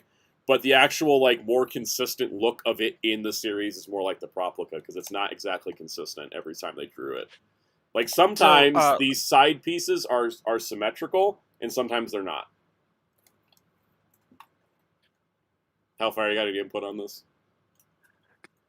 I guess, like, I feel like they would have looked at the design sheet, but I guess they looked at some of the animation errors and decided to base it off of that. I mean, it wouldn't be the first time. Let me grab the good old... Boy, that looks weird, but it's technically accurate. Super CSA D3. All right, yeah. It looks so awkward because every other toy of it used the, like, animation model, whereas this SCSA was like, we're actually going to base it on what it looked like when we actually animated it. So it looks weird, even though it's technically more accurate. Just for now. So I feel like it's a similar situation here. Because when you make an anime prop, because when it's a like tokusatsu, usually that prop is usually one-to-one to the toy most of the time when they make And they can physically look at a physical prop. object, right? Whereas when you're talking about 2D animation, somebody had to draw this thing 1,000,000 times throughout the show. Yeah, it's not going to look the same at this every single time, right? Yeah. And especially if one animator got the animation model and thought that this design was the same on both sides because they didn't see the backside of the sheet, or they weren't given it. Transformers. Good God, Transformers, exactly. The most interesting thing about this discussion, it's like, yeah, it makes sense of why they did that, but it kind of compounds to like what's happening at Bandai more recently and their quality control. Yes. With a lot of their merchandise. They put off stock photos of Zeth Catastrum and Nox's figure arts, and they're still missing paint. And they're the angry mob. And the angry mob came in. They showed off new back photos, and they're like, "Hey, we added more paint," and fans pointed out, "No, you're still missing paint. You just added the more obvious missing parts." Fans would be like, excuse me, sir, but you forgot this little detail on his butt cheeks." Yeah, I'm trying to look. I was going to pull up the physical toy because they were playing with it on the stream, if the stream would load. There we go. So we Don't can... play the audio. I'm not playing the audio. I've already played that game with Bandai. Wait, I'm trying to get directions to work with my camera being reversed. Yeah, so you can see that, like, that's not correct. That's also not correct. Is it? Good God, camera's throwing me off right now. Which is which is the matching? That's the matching direction. So you can see where people are talking about where it doesn't have this shape on the green part, but it has one that mirrors the other side. Taka, recreate the pose of the tree. I had to look at the correct camera angles, the one on OBS, because Discord mirrored, right? Yes. Yes. Uh, Discord has a mirror thing going on because you can see Gear 5's written back. Actually, no, you're mirrored. For us, you're not mirrored Like- because we can read the Right. show saying Gear. Yeah. 5. Okay, For us, so it's on fine. my angle, I see it's backwards. So I got to stop looking at the Discord one. I got to look at OBS because OBS has actually got it the correct direction. So you can kind of see how it looks correct, but also a little off. Like it's this thing that people have been pointing out is the fact that on one side it's one shape, and on one side it's the other shape. That doesn't match. Now that doesn't necessarily mean that's a final product thing, because the only time we see this angle is on the video stream of the hand model and not like the actual product final page. production. Yeah, so it's possible they fix that. It's also possible they don't. This is Bandai we're talking about, so. Will I still be buying it? Absolutely. Yes, it's an X product. It's like fighting like a lost child. Like like a lost cat's like, oh, I'll take care of you. You know, I gotta tell you, the funniest part about this is that, like, when I bought the Memorial Twin Brace, I was like, this was a fraction of what the original goes for. Whereas with this costs like 3 times as much as I actually paid for this. Yeah, Because- but again, it's one of those like, oh, X merch. I need to take what I can. I mean, it's not only that. I Like- actually do genuinely want it. Like, as much as I X-Men like, have been like, as much as I like the original Sorry. toy, it is an LCD toy. It's not a prop replica.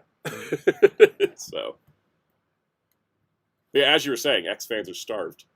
I because mean, legit. I mean, the only thing that can make this better is like I think their Bandai Hobby's having another show this week or next week, We're probably going to see the And Leopard destroy, aren't we?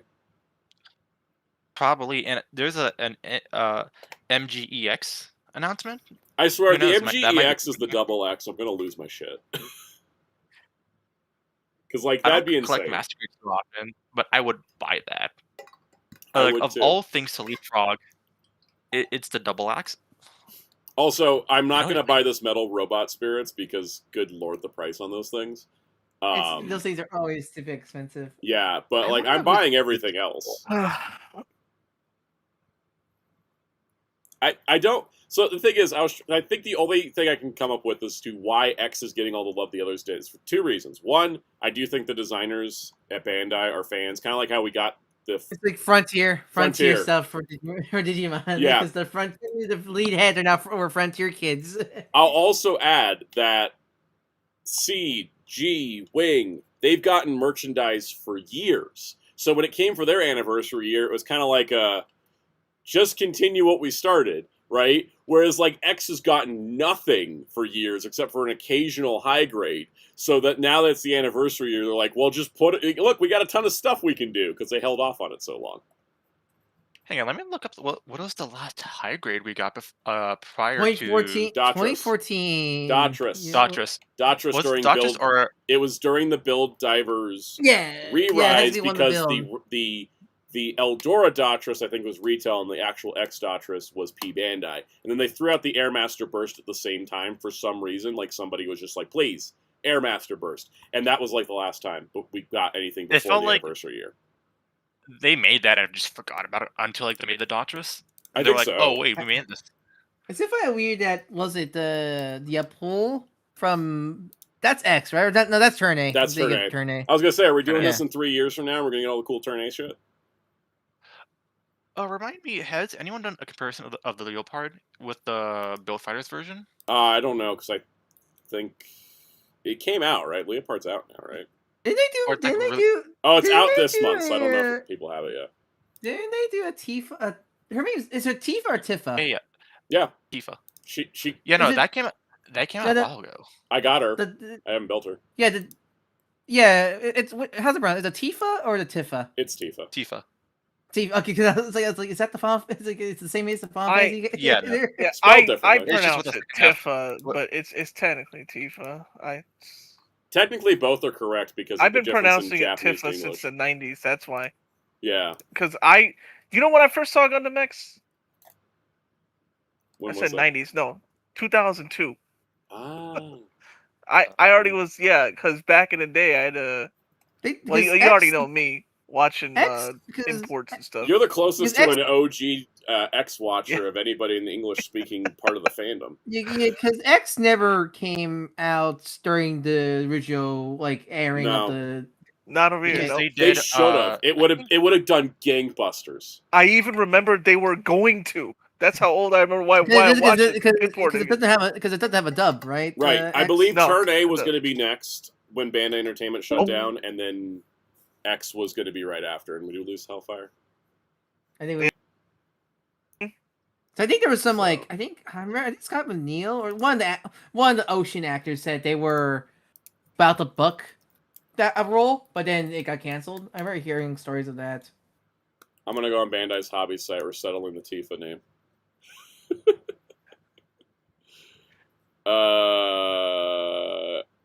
I'm a, Oh, it's the damn Bandai site, isn't it? Let me get off the Bandai site. Of course, it's always the Bandai site. oh, Are we dang. back? Are we? Yes, we're back. We're back. We're Dang, back. people missed me being old. We were having Tifa debates. I opened the Bandai website and then it burped. That was my We bad. don't know, chat. We're talking about being old. What was it? I don't even remember what I said. Talking about The Tifa Tifa versus Tifa. Yeah. And All then right. I said, yeah, like remember, I'm so old. I say Ghidorah instead of Ghidorah because I watched those old dubs Yep. where they pronounced it Ghidorah. It's Hellfire Ryu, had to not dip because of time. He had something he had to do. So It's Ryu, not Oh, Ryu. God. it is officially That Tifa one. with 2 F's on the box for the Okay, it Figurized is standard. Tifa. It's on the Figurized standard box. It's 2 F's. So Yeah, Tifa, that's Tifa, what I remember. You're valid. That's what because that's what I used to read back then with 2 F's. Yeah. Anyways, quick history of high grade after war. The Gundam X came out April 9th, 2010. The Gundam X Divider came out December 12th, 2010. Hey, I bought the divider just recently. Hey, that's a good kit. The Gundam Double X came out October 11th, 2013. The Gundam Airmaster came out July 24th, 2014. Then October 2020, we got the Datrus and the Airmaster Burst. And then August 2026, we got the Leopard. October 2026, we got Versago. And November 2026, we got Asteron. Okay. Yeah, so they've been That's going what I hard remember. for the anniversary. We still need the Leopard Destroy, and we'll have all the main Gundams. So. And then we need Spider-Man. I already say it. I just say change lead up on.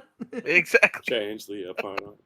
The Gundam Leopard Da Vinci came out for Build Fighters, and it has been sitting on my shelf with my other Gundam X kits for the last, like, however many years it's been at this point. Ever since I watched X and all the others, I was like, where's the Leopard? I'm like, well, I'll buy the Leopard Da Vinci, I guess. And it's funny because the Leopard Da Vinci is actually... It's based on the Leopard, but the kit is reusing parts from a different kit because the Leopard didn't exist and they didn't feel like making a Leopard apparently. So I think the kit uses parts from the Perfect Gundam. The one that what's the one? Perfect Gundam 3? The all red one? Yeah. Yeah. They reused parts from that for the Leopard Da Vinci because there was no Leopard. So anyways, Gundam X is getting a sequel manga called Gundam X Flash, which is serialized in Gundam Ace starting in October, which means it's not a short little one-shot. It is actually an ongoing thing. That's insane. As a Because, reminder, the- G Gundam got a web novel that was 3 chapters. Yeah, the fact we're getting actual manga, it's like, wow, it was so bad. Someone really must love X compared to, because how even like I mean, there's rumors of a Wing like movie thing, but who's it? But you know, the Wing anniversary passed now, right? Yep.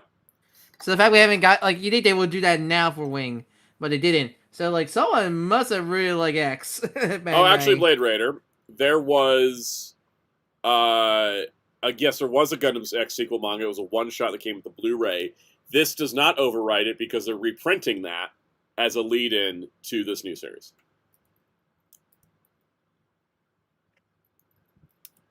So, yeah, this is freaking cool. Hey, Yen Press, Kana Publishing, Viz Media, frickin' 7 Seas. Somebody grab the license, please. We always rely on the fan translators at the very least. The fan translator. I think we're down to one. I think there's one guy left. Sounds like I'll learn Japanese myself to translate it myself. It's funny because we're down to one fan translator, and he's pretty efficient. And I'm like, I should just pay him. Just go on his Patreon and be like, look, Gundam X, hook me up, come on. Yeah. That's it though on Gundam X. I'm surprised at how much love it's getting, considering we went by the G anniversary with essentially nothing, and we went by the Seed anniversary with a movie at least, but like that's low for Seed to only do a movie. So it's just funny how movies apparently is a low rating. It's a huge thing, but it's like, they pump out Hathaway's Flash without an anniversary, so it's not like the anniversary made the Seed movie happen. The Seed made the Seed movie happen. You know what I mean? Like all this Gundam X stuff wouldn't be happening without the anniversary. Is kind of my point. The other stuff that we've gotten for like Wing and G and all that and Seed happened because those were popular. X has never been seen by Bandai as popular, and yet it's getting like infinite amounts of love. Hell, the fact that all the G high grades are P Bandai and all the X high grades are retail is just weird to me, but I'll take it. I the only guess I figured, I was talking to my dad about this, because like I need an uninformed third party opinion on like why would the X kits be retail but the G kits be P Bandai, and he came to the conclusion I thought was actually smart when I showed him some pictures, which is the X kits are standard mobile suit shapes. The G Gundams are a little weird, right? Turn A Gundam mobile suits are kind of weird, but X mobile suits kind of fall in line with normal Gundam design conventions. I'm still waiting for the goddamn windmill. One day, when we have a poll and we forget the Bolt Gundam again. Did they ever release Mr. Football Player? They did. Maxter did come out. He was like one of the first. Okay. It's good. funny. We got Maxter, Rose, Spiegel, Dragon, and then Mandala, because people voted for that because they thought that the poll was for everything after Bolt Gundam, so we still don't have Bolt Gundam. Oh, I just realized. I just remember. PSA for any people who care about the film. Coyote vs. Acme is this week, isn't it? It is, yes. It was in early access this past weekend, and it's in full release this weekend. So yeah, if you can, like, if your closest theater can like play it, go see it. You really want to support that movie. Yep. Because we fought for that movie, so we better hope we can show up for it. I know I know people have been having issues finding showtimes, which is what happened for the small distributor. Yeah, I really hope my theater gets it because I do want to watch the movie. Yep. Hopefully, I got my tickets. I'm seeing it Sunday. Yay! I'm very excited, actually. What was it? Oh, Andrew says nobody's releasing Gundam manga anymore. Yen Press is doing the G-Witch manga, for some reason the Zeta Gundam manga that's a sequel to Char's Deleted Affair without Char's Deleted Affair. And Thunderbolt's still going with Viz, because I think there's still like 1 or 2 more volumes left. Denpa keeps saying they're still releasing Beltorchica's Children, but it's been a year and a half since the last volume. I think that's it. I think it's everything at the moment. Yep. And Psycho says, also Bandai probably knows people won't pay PB prices for a show that got canceled. No, because people pay PB prices for manga that never got finished. So, just how it is. All right, let's do some comic news. So, we collected Marvel last time because DC just murdered them last time. Yeah, so this is an all Marvel segment for comic news. But that's okay. We basically didn't talk about them last week outside of Star Wars. Okay, so first of all, no thank you. Wolverine Origin 3, The Dark Age. Please no. I don't know how to tell Marvel this. Wolverine Origin sucks. Wolverine Origin 2 is terrible. I don't need a Wolverine Origin 3. Because, hold on, so I remember, because wasn't one written by Bill Jemas? Not Bill Jemas. Who created Marvel again? Bill Jemas. Bill Jemas. Didn't he wrote the original Wolverine Origins? Let me grab my Epic collection. Oh god, I think Animax will be in Epics. Even I hate it, but it's in the epics. The only reason I own Wolverine the Origin is because it's the back half of Volume 13. Let's see. Who wrote the original Wolverine Origin? It was Paul Jenkins, Bill Jemas, and Joe Quesada. Okay. So cute. Yeah, it's like all the people that... I hate this comic, okay? I read this comic because I was like, all right, yeah, Wolverine's Origin. I hate this comic with a burning passion. I really despise this thing. Because Wolverine I don't blame Origin, you. it's kind of That just came a out. lot. Remember, right? Wolverine Origin just introduced a lot of the more headache-inducing parts of Logan's story, right? They also show that he's attracted to redheads. Oh yeah, Because yeah. a girl in his past I was remember. a redhead that loved him and took care of him, and that's why he loves Jean. And I'm like, no, Yeah, stop. Also, they do this whole thing where this guy is like abusing him, and he looks like Sabretooth, and at the end, they're like, "Oh no, it's actually not Sabretooth." And I was like, "What was the point of any of this?" Like, Golly. that's. I guess that's one remember that better. comic I very guess. well. I guess that's Unfortunately. one better thing the movie did is actually make Yes. that Sabretooth. I guess. No, what I tell people this a lot, and I don't like to say it in public because I've had rocks thrown at me over it, but X-Men Origins Wolverine is a better version of Wolverine Origin than the comic Wolverine Origin. And mind you, that's not saying much because No, it's 'cause still that not movie's a good awful. movie. But it's better than Wolverine Origin. Yeah, because I think a lot of the more headache-inducing of Logan's story came from that book, where like, because I feel like I'm Logan now having to look is- up Wolverine Origin too because I'm trying to remember what I pushed out of my brain. What was even in there? Because I think Logan, going back to Logan's a character I don't think is super complex of a character before Origin. He was definitely deep. He had a lot going for him, but he's still like I feel like Origin's really overcomplicated character a lot, and that's hence why we're in the kind of I don't want to say Logan rut, but like I feel like we're telling the same God. story. They gave him an entire family of people that just die immediately. Yeah. Green, Gray Scar, Red Streak, and the Three Sons, and he's known as Logan the Wolf-ish Man.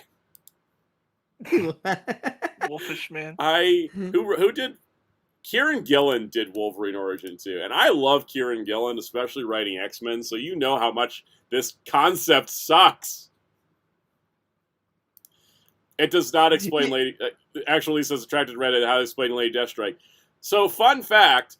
Logan and Lady Deathstrike don't have a romantic relationship in the comics. Was that only? That was an only in the animated manuscript? series merging Mariko with Lady Deathstrike. Yeah. Oh, that's right. That's right. Yeah. Bone Claws was before Origin. Bone Claws was Fatal Attraction. This is where like James, his real name being James, came from, right? Yep. Yeah, they dropped James Howlett. James Howlett. But always like I always, yeah, that's like another thing where like that's again this overcomplicating Logan. It just overcame Logan's story because like why do we need to give him another name like an actual real name and stuff like that? There.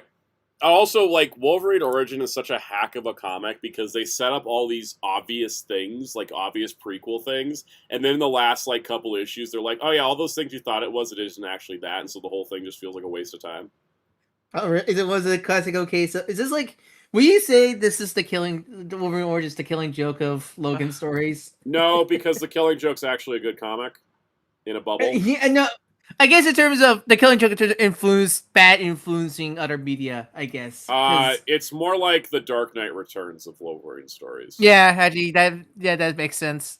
Well, no, isn't that Old Man Logan? But again, the Dark Knight Returns. See, that's the thing, though. Old Man Logan isn't a good comic. Dark Knight Returns is a good comic. Like, at least Dark Knight Returns and Killing Joke are good comics in a bubble. Like, Wolverine Origin and Old Man Logan suck. I'm flipping through Origin and I'm just getting mad.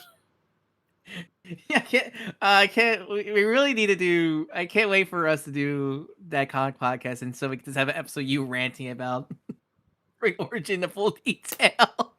God, I will just literally flip page by page and explain what the problem is. I'm glad to hear Alice is reading Legion of Superheroes in DC Finest. That Zapgo's The Legion is such a poor starting point. I'm glad other people agree with me. Any positives on this? I like this first cover where he's in black and white and everyone else is in color. That's neat. Because I think this is, and I think the problem here is it's such obvious tie-in to the Insomniac game. Yep. Obviously, that's the whole reason why they do. I think that's the problem with Marvel nowadays. They never make stuff out of like someone is Love. interested. Yeah, no one's unlike DC, where someone's interested in writing a story of the character. Yep. Here's like, oh, we need to do something to tie in with the Insomniac game coming out. And we Quick. already have that with Wolverine Paradise, which is exactly the type of Wolverine comic I want, and I can't wait for it. That's the thing that drives me nuts with Marvels. Like, they used to do, like, one synergy comic, right? They're like, oh, Hulk's going to be in Brand New Day. Let's do a Spider-Man and Hulk comic. And then nowadays they're like, oh, Hulk and Punisher are going to be in Spider-Man Brand New Day. Here's 2 Hulk comics, 2 Punisher comics, another Spider-Man comic. Here's a Spider-Man comic called Brand New Day that has nothing to do with anything. Like, it's too much. It's all too much. Why? Because it's so funny how, like, you look at DC where they're tying stuff, and, like, what? The tying stuff for, like, the DC movies, the DC studio movies. Yep. It just... Summer Superman, both the whole, like, event and the one-shot, and Summer Supergirl. That's it. That's is only, like... Even then, the Summer Superman was more just a fun, big celebration thing, and the Summer Supergirl was just a fun one, like, issue of just fun stories for Supergirl. And stuff like that. Yes, Ace, we're working on an idea for a comic podcast. Sorry, I just wanted to address it real quick. We're working on an idea for a comic podcast to be kind of like a live show we do maybe once monthly to kind of talk about comics and actually like reading comics and not just like comic news. But then also that'll help unburden the Monday live streams a little bit. So yeah, I got to sneeze. Continue talking. Yeah, but it's just funny. Marvel just, I feel like Marvel just... Would you say wasting resources is the term here? Because I feel like they're wasting... Them and their 25 Doom comics, too. Yeah, I feel like they're wasting resources on making all these tie-in comics instead of actually, like, writing comics for, like, characters that desperately need, like, comics. We got like, two Gambit miniseries to synergize with X-Men 97. 2? What's the other one? Because I know you did a solo. There's the one that's Chris Claremont writing Gambit before he... Like, what Gambit was doing before he appeared in Uncanny X-Men, and then there's another one about the 2 Gambits in the current universe, because apparently after that stupid Jeff Loeb Age of Apocalypse miniseries, Age of Apocalypse Gambit got stranded in the main universe, which I didn't know about until that miniseries got announced. Oh god, because my favorite comic friends also, he read X Manhunt, and he just tells me horrible things about that event for from that. Just thank you, AR, and that's actually a good idea. Thank you for that. From the Ashes, I don't want to talk about, but continue. Yeah, well, because he just tells all the horrible things about X Manhunt. I don't remember you read up to X Manhunt or not when you were reading. X Manhunt is where I dropped everything. Oh yeah, because he just tells me it's bad. It's so bad. X Manhunt was where I went from I'm reluctantly reading every book to I'm not going to bother anymore. And yeah, Ace, it's going to be kind of like a book club thing. So we want to talk about what we've been reading as well as like comic news, and so it can be kind of like a cool combo show. I'm working it out, but yeah, we were both working it out. That's the reason why my mic's better, because I bought it for that. Yeah. AR says probably a problem too that Old Man Logan keeps coming back. Yeah. By the way, the reason why Old Man Logan is popular is because in the early 2000s, if you had Mark Millar writing an overly edgy comic book that makes one character look cooler than all the others, people just ate that up like candy. Mark Millar. People ain't into that anymore. But Mark Millar is such a weird writer because I hate all his writing. He writes good Superman. It's sorry, like a can paradox. you say that again? Because I accidentally clicked the video tab and it started playing the intro again. Mark Millar is such a bizarre being because I don't like his writing at all, but yet he writes good Superman. Yeah, I don't get it. He's such I don't an like enigma. his comics, but I like his ideas. I don't like. He's one of those idea guys. But then there's weird. No, yeah, honestly, but then, and then there's weird yeah, stuff. I think that's the case because I love the Kick-Ass movies. I think The movies, but not the comics. The Kick-Ass movies are some great movies. I love the movies. But the comic, yeah, bleh. Yeah, the comics. Who did the boys? Who did the boys comic? That was what's his face? Garth Ennis. Was it Ennis? Garth Ennis is a guy where I'm like, that's why you have problems and need therapy. But he's another literally. one. What, you know what's weird? He's another one who wrote a dang good Superman book also. Maybe you have to be a little twisted to write a good Superman comic. I don't know. Because I think they realize that, like, else. because, like, I guess when their usual, like, stuff is the Dark Lord Edge stuff, and then when you write Superman, they're like, Superman's, like, the totally opposite of it. I really should, like, think opposite when I write Superman. Yeah. I was going to say, my favorite thing about Mark Millar is this quote from Grant Morrison. Because Grant Morrison and Mark Millar did a ton of work together. I think created Aztec together. But they had a falling out because Mark Millar's kind of a shitty person too. And my favorite Grant Morrison quote is what someone asked Grant, "Hey, Mark Millar still lives in Glasgow. Is there a chance of you bumping into him?" And Grant replied, "There's a very good chance of running into him, and I hope I'm going 100 miles an hour when it happens." And so every time Mark Millar's name comes up in a conversation, my brain just like clicks to this quote of Grant Morrison just wanting to run them over. Very, very fun. All right. My favorite quote of that is, where is, I sent you before about, it was Bendis, or is it where is that quote? Where it's like where like they keep thinking they want to one up each other, and it ends with Grant Morrison want to be a chicken or something like that. Yes. I love that. It's like, what is it? Like, everybody thinks they're Jack Kirby, but Grant Morrison just wanted to know what Jack Kirby's chicken was like. Yes. Yeah. All right. Speaking of Marvel Comics, Incursions. 5 one-shots that take place during the 2015 Secret Wars. 2015, I thought it was the original. Nope, 2015 Secret Wars. Original Secret Wars didn't have any incursions. This is 2015 Secret Wars. And it's an X-Men, Spider-Man, Fantastic Four, X-Men 92, and Avengers one-shot, which will probably all be collected in one trade, so this should have just been a miniseries. And it's all to tie into the Secret Wars movie. And it's just be like, look at what happened during the incursions in Secret Wars 2015. I'm like, we did not need more context to this. Did you forget, Marvel, that you produced so many tie-ins to Secret Wars 2015, they got collected into 4 omnibuses. 4! Again, this is just made because the tie-in with the Secret Wars movie coming out. Yep. Coming out. Like, this is not. They no one went, I have an idea to tell a story during Secret Wars 2015. No, it's clearly, we're doing Secret Wars 20 movies coming out. Let's make books related to the Secret Wars event. That's it. You know what the big news of this whole thing is? X-Men Evolution Rogue is here for some reason. For some reason, yeah. That's the only hype I saw. She's just floating here, and I'm like, what are you doing here? That's the only hype I saw from it. I found the tweet. Yeah, Jeff Johns thinks he's Jonathan Hickman. Jonathan Hickman thinks he's Grant Morrison. Grant Morrison thinks they're the Hamburglar. Yes, there you go. That's it right there. AR says, didn't they also do incursions in the main lead up to Secret Wars as well? Yep. And every time I read a comic for the 2010s, I run into one of them. This is not a new concept. This is not something we need to be going and exploring again. My God, Marvel, do something new. I mean, to be honest, also, like, I got annoyed instantaneously when I saw this. I saw Carol in her Warboard outfit again. I'm like, oh my God, dude. Because, like, you know, it's not like just like the outfit, Marvel, like, they haven't done anything with Carol at all besides that new miniseries, which is good. I heard there's really good things about it. But the fact that, again, we haven't got anything with Carol as a recent. And that only happened because Paul Jenkins said, hey, I want to write Carol Danvers. Yeah, it just annoys the shit out of me as a Carol fan. It's like, use her! Like, she was your main woman for a long time. But hey, at least she's going to be at a Disney ride. Yeah, but like, just because the Marvels flop, we just drop her like a fly. Even if the Marvels did well, it doesn't mean anything, because we have zero things with Guardians, even though they are always a hit. You think? I'm convinced, like, tinfoil hat. I'm convinced they're bitter about the Guardians because Gunn's survival now. Because they can't associate these characters with anything but the people that made the movies. Mm-hmm. Jorge's card says, anyone count on any X-Men Irons? There are currently 22 X-books. 22 X-books? Oh my...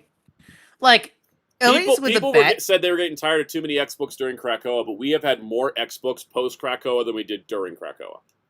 Yeah, because I joke, like, so you look at, like, Batsy event going how many Bat books they are because they're like what 21 tie-ins or Yeah. something like that. But at least like I don't know, like maybe A because bunch again, of them I'm are not X-Men. miniseries and they're only temporary. And at least there's some cohesion with the Bad Seeds event. It's like it's all interconnected around one story. Because it's because I'm not even talking about like the Batsy. I'm just talking about like general Bat books because Yeah. like at least with the Bat books, one all of them are ongoing because we have Batman, Detective Comics, Shadow the Bat. Poison Ivy, Shadow the Bat, Poison Ivy, Ivy. Nightwing, Harley Quinn, Batgirl. All And those Barbara are like Gordon Breakout. That's a mini, I'm pretty sure. No, it's an That's ongoing.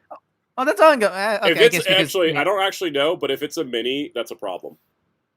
yeah, but like those are at least most of those are at least ongoings, and because they had their own cast of characters and lore, Yeah. like they cross over because they're the Bat family, but like they stand. Same with the Meanwhile, Superbook. X-Men has a book called X-Men United where everyone's working together in a telepathic space, and Uncanny X-Men and X-Men never acknowledge it.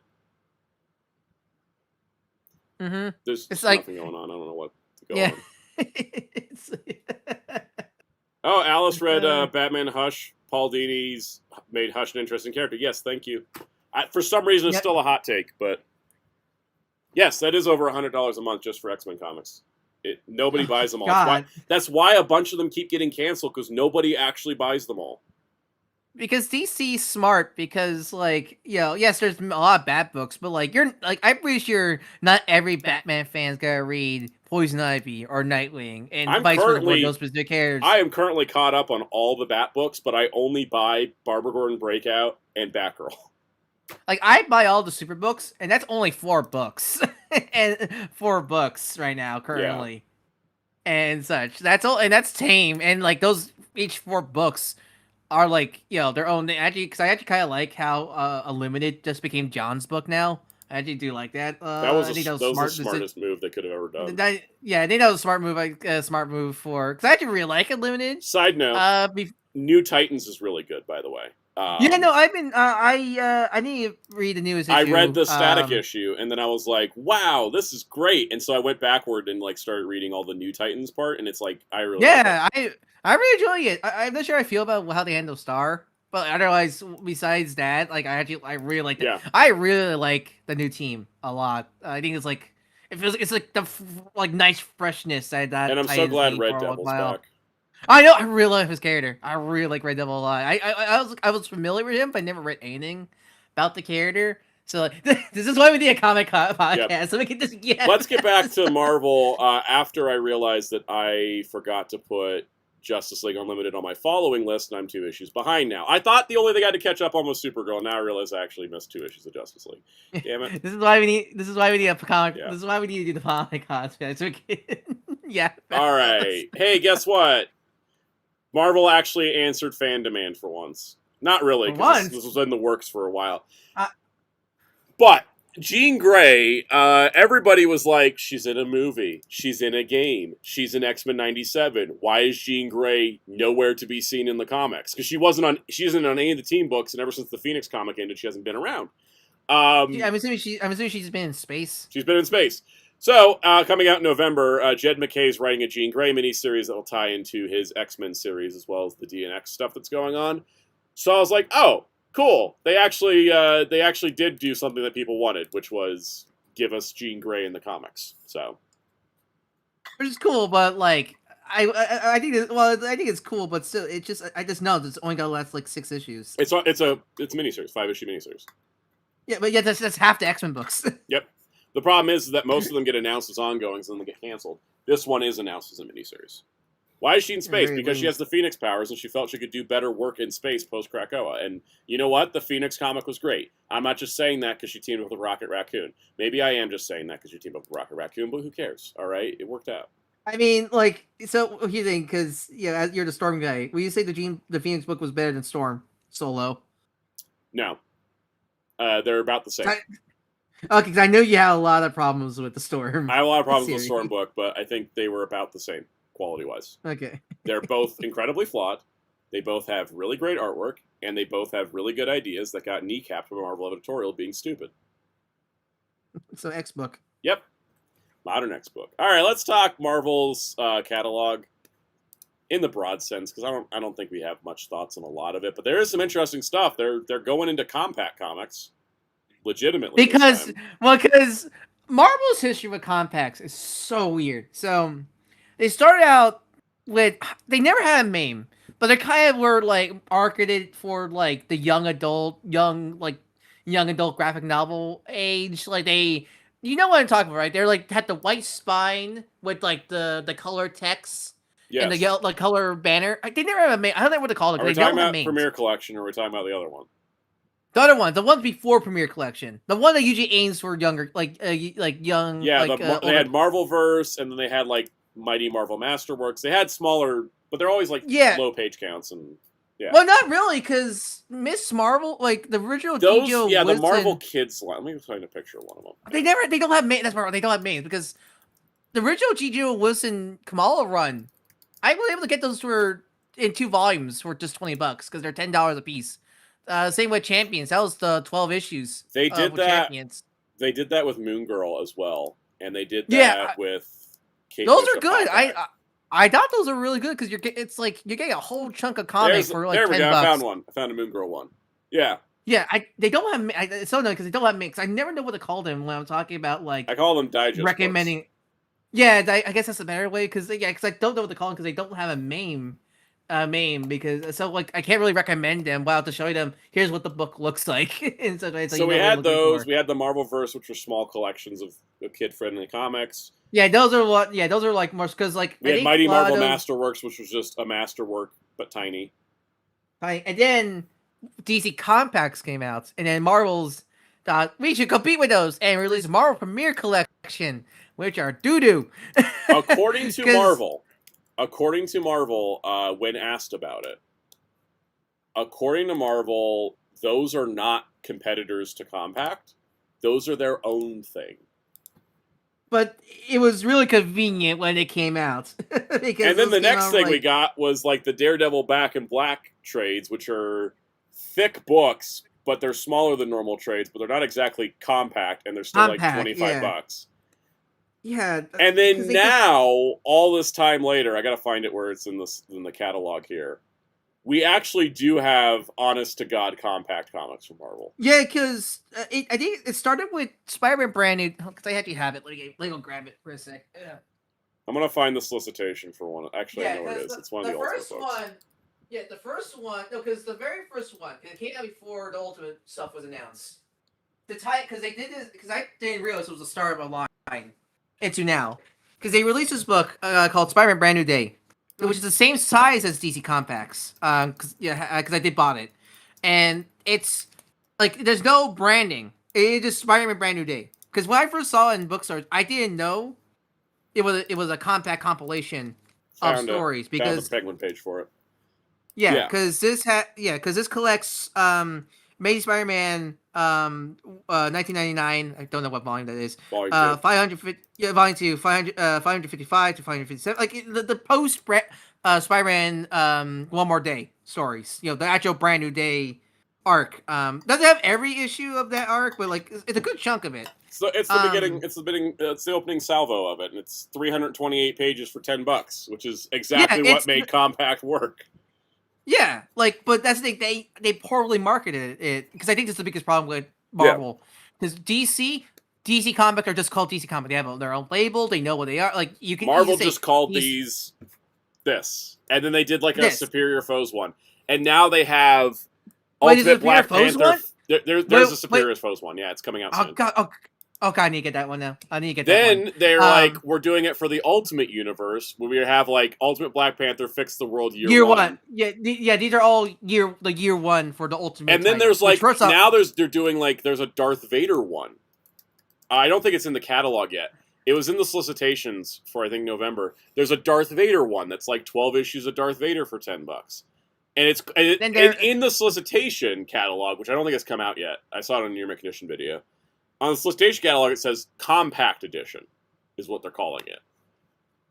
Also, very funny to do 12 issues of Black Panther when there's only 24 in total. Yeah, these are weird, because these are year one, all of them are year one. So I imagine it goes up to, like, the 12-issue mark for all books, but, like, you know, I'm curious how they're gonna do because it's all the first original 4 books of all Black Panther, Spider-Man, X-Men, And the how do you not Ultimates. do the Wolverine one as a 1-16? There's no way to split that one up. Yeah, because there's no way you can split that one up with Wolverine. Yeah, see, I'm also curious. Spider-Man and Black Panther are both 1-12 in Ultimates Yeah, so I'm as well. curious. How about X-Men? Let Is me that see, 1-12 for X-Men? 'Cause it has to be because I don't Yep. think there'll be any weirdness. Yeah. So first off, Super Bizarre is our first mega good collection of the Ultimate Universe of way after they petered them out. And second, I'm really curious how they can handle like all the one shots, like the Hawkeye and the Ultimate Years Year One. It's weird because and stuff like that. Ultimate X-Men comes with the teaser page from Ultimate Universe #1, but none of the others do. But that also might be Yeah. incomplete solicitation. These don't come out till June. Because I know, I think the Ultimates does include the free comic book day issue. I think they said. Let me go check. At least they say on the tweet. I remember because they did tweet these out. Yes, for it once. does come with the free comic book day story, Ultimate story. So it's got that, but it's like, where's Ultimate Invasion? Where's the one shots? Where are they going to do multiple volumes? Because DC to date only does one volume of every compact title. So, again, the compacts are Marvel could get a leg up on them if they actually did sequential volumes. Yeah, because the DC compacts are meant to be pretty much entry points. They're not meant to be like ongoings. They're always meant to be like a nice sample of a good. It's a gay entry point. I'm glad Marvel's finally doing these because they also announced a Miles one, the Bendis era, unfortunately, and the Spider-Gwen, which is I think practically the Epic, but in compact form. There might be some issues missing. I think yeah, because the Spider-Gwen's 336 pages, Miles is 312.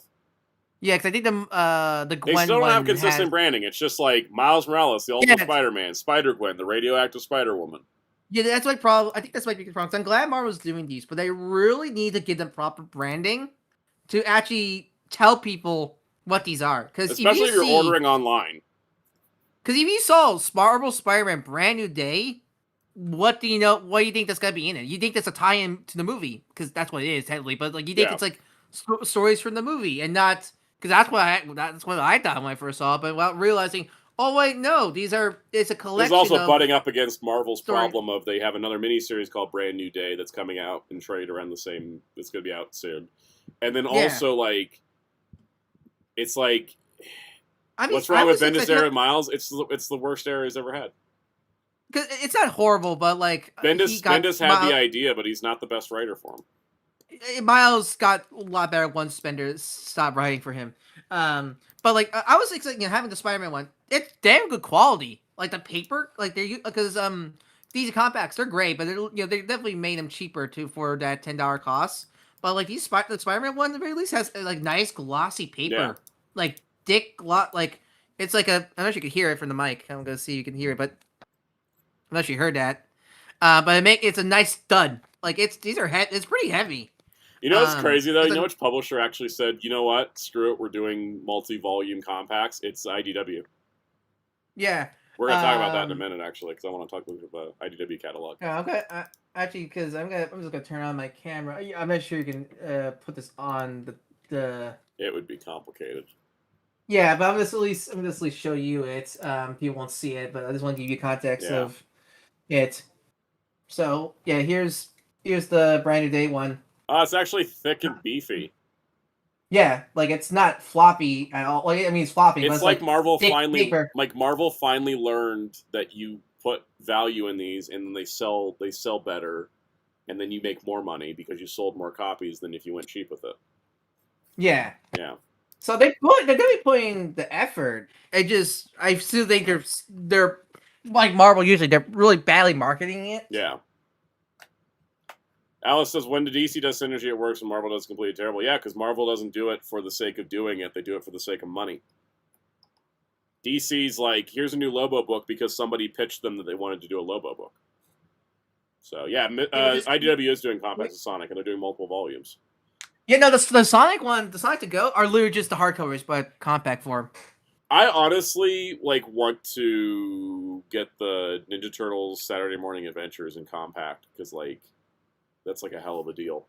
And it seemed to be doing all of it. Let's see. Ivan says, when I found DC When in Rome, old tape paperback in my city for $20. Should I wait? Get compact. If you're cool with the compact size, compact's cheaper. But if you like normal size comic paper, like totally get the old trade at that point.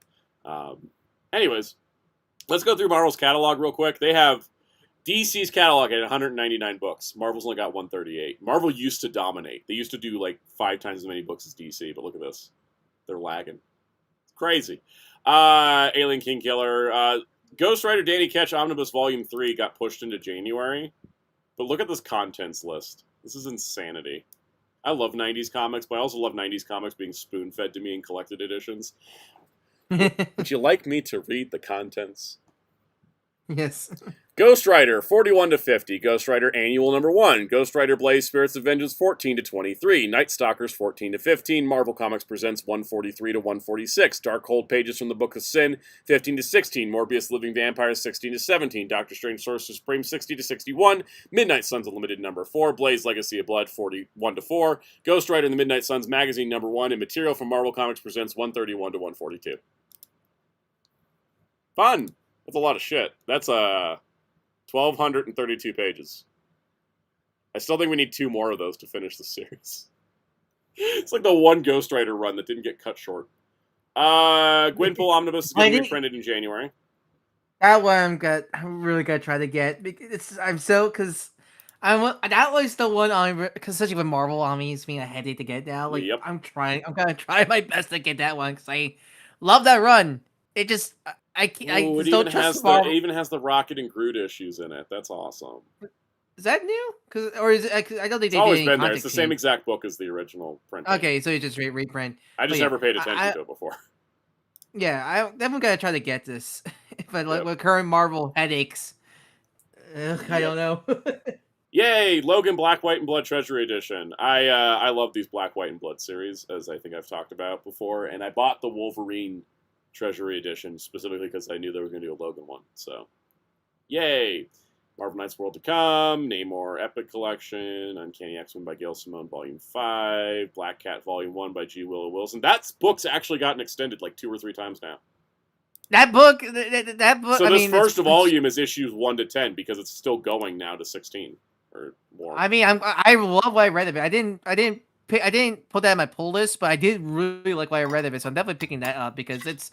I mean, look, it's G.J. Wilson and his Black Cat. That's like the perfect. Like, yeah. I'm actually not surprised that one became. Especially after all of her work on Poison Ivy, like. Yeah, great. But actually, that's the Black Cat. It's like has a damn good history. Like, I can't think of a run that got cut short for her. No, honestly. It's actually really when she's really had a good run. Captain Marvel Dark Past. That's the Paul Jenkins miniseries. That's getting in January. I'm probably gonna get that because I think it's too late to probably put that into the Kelly. Because that's not out yet. The Kelly Thompson Omni 2. No, it did come out. Yet. Did that come out? It came out a couple weeks ago. Oh, weeks ago. Okay. It had a weird misprint on the variant cover. Got misprinted where like the regular cover and the variant cover got printed. Both got printed on the dust jacket. Oops. But then it kind of made it look cool. So. Yeah, because I need to get those. Because they've got Sue like pretty in stock in some places. Yeah, the demand's not super high, luckily. So you got. Like, that's a book that people really love, but like, thankfully, is not. It's not like X-Men. Yeah. Yeah. Deadpool Epic. Iron Man Extremis Premiere Collection, Mark Spector Moon Knight trade, Runaways by Rainbow Rowell Omnibus, which is pretty awesome. I guess it's the problem with the like why is Premiere Collection still a thing if we have those compacts? Apparently, Premiere Collection are collector pieces, according to Marvel. They feel awful though. I know. Have you touched a Premiere Collection? I have the Daredevil Born Again one. The texture. Yeah. I hate the. It's also really hard to read a Frank Miller comic in compact size. Yep.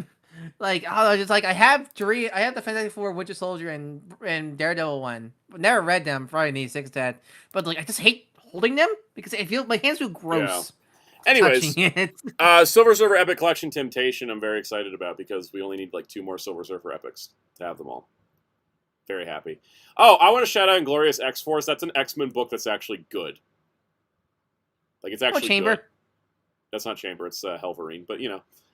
Okay, I thought Chamber was in one. I thought Chamber was. He was in Weapon them. X-Men, and that was shit. Not even Chamber could save that one. Not even Chamber could save one. He was also barely in it. Marvel Team Omnibus 2. I'm so excited for Star Wars Legends: The Clone Wars Omnibus Volume 1, but I'm so conflicted as to which cover to get, because the main cover has Kit Fisto on it, my favorite Jedi, but the variant cover has Darth Maul and Savage Opress on it, so... Oh, the battle your favorites. I think I'm going to end up going with the Darth Maul one, though. But don't you already have Darth Maul in one of your other Omnis? I do have it on the Rise of the Sith, so maybe I do need to go so you need to get the Fisto one, because you already have Maul on one of them, so you need to play equal favorites. I just realized this is the squad that tried to kill Palpatine. It's Fisto, Aegon Kohler, Saisi-Tin, and Mace Windu. Wow, that made it sad. We call that the Suicide Squad? I guess I would call that the Suicide Squad.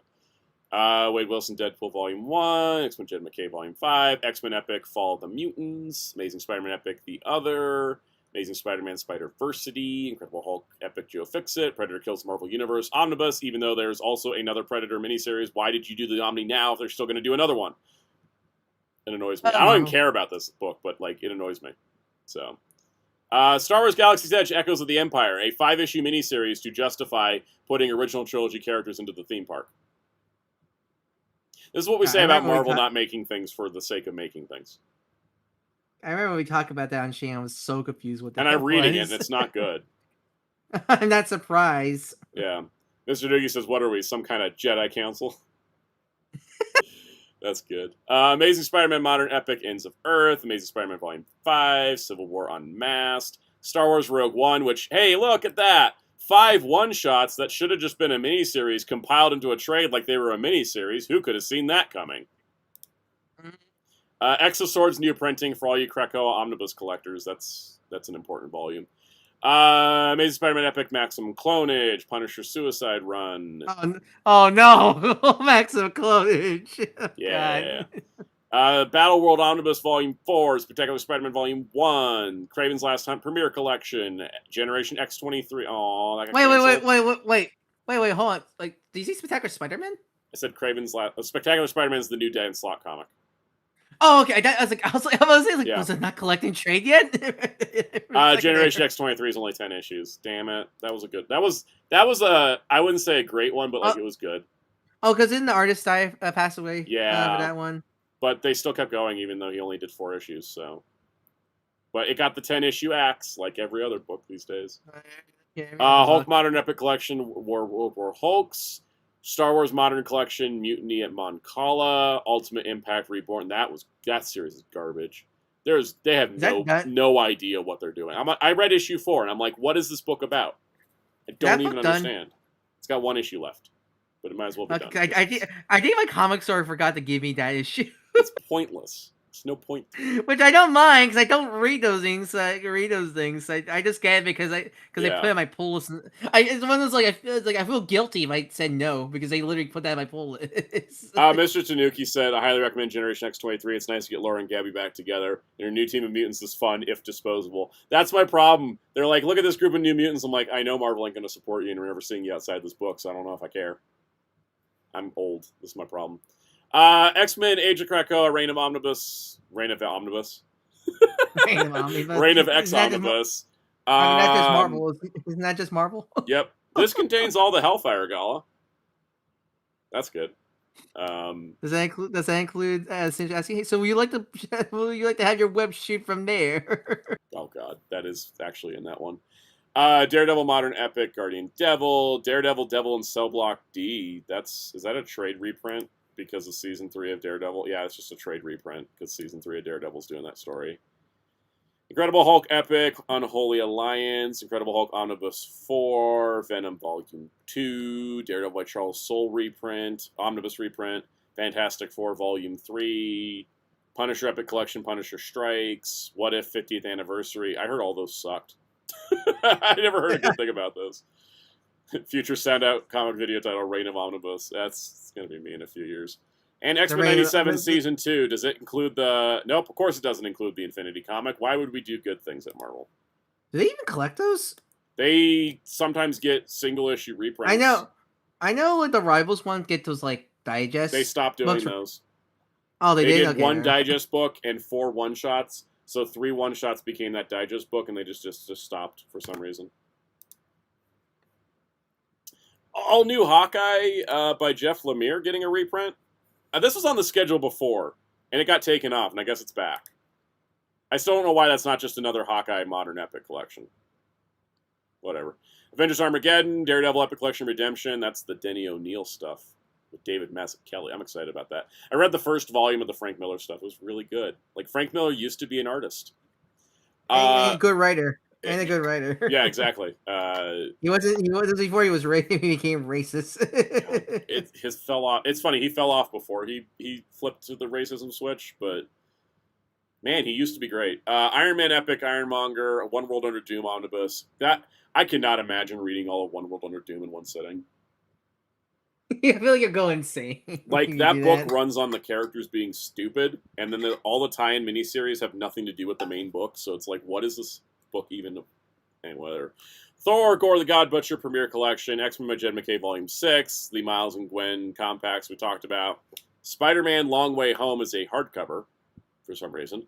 Star Wars Original Marvel Years Volume 1 new printing. I am been advised not to buy this, because I heard the original Marvel comic that was made right after A New Hope came out is insane. And not in a good way. Like, anyways. Also, Spider-Man Epic Venom, Avengers by Jason Aaron Omnibus, Iron Man Armor Wars. Is that just a paperback? Sure. Can you tell when Armor Wars is supposed to come out in the MCU? They put a book on the schedule for it. Yeah, my partner was reading the Demon Bottle storyline recently, and yeah, it's guys like I miss old Iron Man. I really like the Joshua Williams run, but like there's something about old Iron Man when I think Danny and everything like I miss a lot. Mm-hmm. Thunderbolt's Epic Criminal Intent. That's getting close to being finished. Venom Black, White, and Blood is a normal trade. That's when I'll buy it. I didn't want to buy a Treasury on that one. I was like, I'll just get a normal trade. Marvel What the Omnibus, because they'll just put a whole gag comic together in Omnibus these days. Somebody wants it. Wolverine by Solid and Ahmed. That's a book I wish could end already. Oh my god. They're like, dramatic plot twist. Wolverine's claws broke. And I'm like, I wish I cared. I wish I cared. Avengers Epic. Is that the current? That's the current ongoing, right? And I just don't give a shit about anything going on because it all takes too damn long to happen. Yeah, I think Solomon is a great writer. I like all his stuff. I feel like that's another case of the X editorial. I would say that, except I also didn't like his Daredevil. Oh, which Daredevil you wrote? The run before Stephanie Phillips. Okay. He did he did 19 issues of build-up. That's a problem. I think he's a good writer. I think he just kind of takes so long to get to the point. By the time you get there, you're like... I think it could be also like the character. I think his Miles. I still love his Miles run. And yeah. I'm like one of the few fans of just, I don't know. I was walking like Justice League Rivers, but I thought that was a great book. Honestly, I really like Justice League. I think if he has like an unlimited runway, he kind of maybe just takes his time and maybe too much time, because it's like this Wolverine book. This Volume 5 is getting back to a plot point introduced in Volume 1 that was never resolved and just kind of dropped like it never happened, and then now we're getting back to it, and I'm like, we're still doing this? We're still going on. There's a cosmic god that's powering the adamantium in everybody's bodies. Anyways. Avengers Epic Collection Heroes Reborn, Bishop Time After Time. I haven't read that yet, but that's also solid in Ahmed. But it's a miniseries, so I might like it more. Also, it's Bishop. Deadpool by Joe Kelly Omnibus, Mortal Thor Volume 3, Predator Black, White, and Blood, X-Men Outback, Flashback Series, Deadpool Modern Era Epic, Evil Deadpool, Punisher Into the Warzone Omnibus, Marvel Superheroes Secret Wars, trade paperback. Are they just reprinting the paperback? You know what people want? A Secret Wars collection that actually contains all the tie-ins. They've never done that. Probably a lot. Yeah. Ultimate Spider-Man Fix the World Year 1, Ultimates Fix the World Year 1, Uncanny X-Men Miguel Simon Volume 6. Oh, this is the first good Premiere Collection idea I think they've ever done. And it should have come out like 2 years ago. X-Men E for Extinction. The Grant Morrison, Frank Quitely opening arc.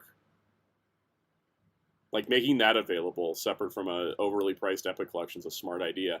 It's just a little late now. I think this Premiere Collection, I don't know how well Premiere Collection is doing, but it's apparently cool. well, because they keep making them. Yeah, I guess, but because I see a bunch of bunch of videos about DC compacts and how many people got into compacts and love here because like I or introduced to DC with compact or have a collection of compacts, but I don't see that for Premier editions at all. You know what I think Premier Edition is?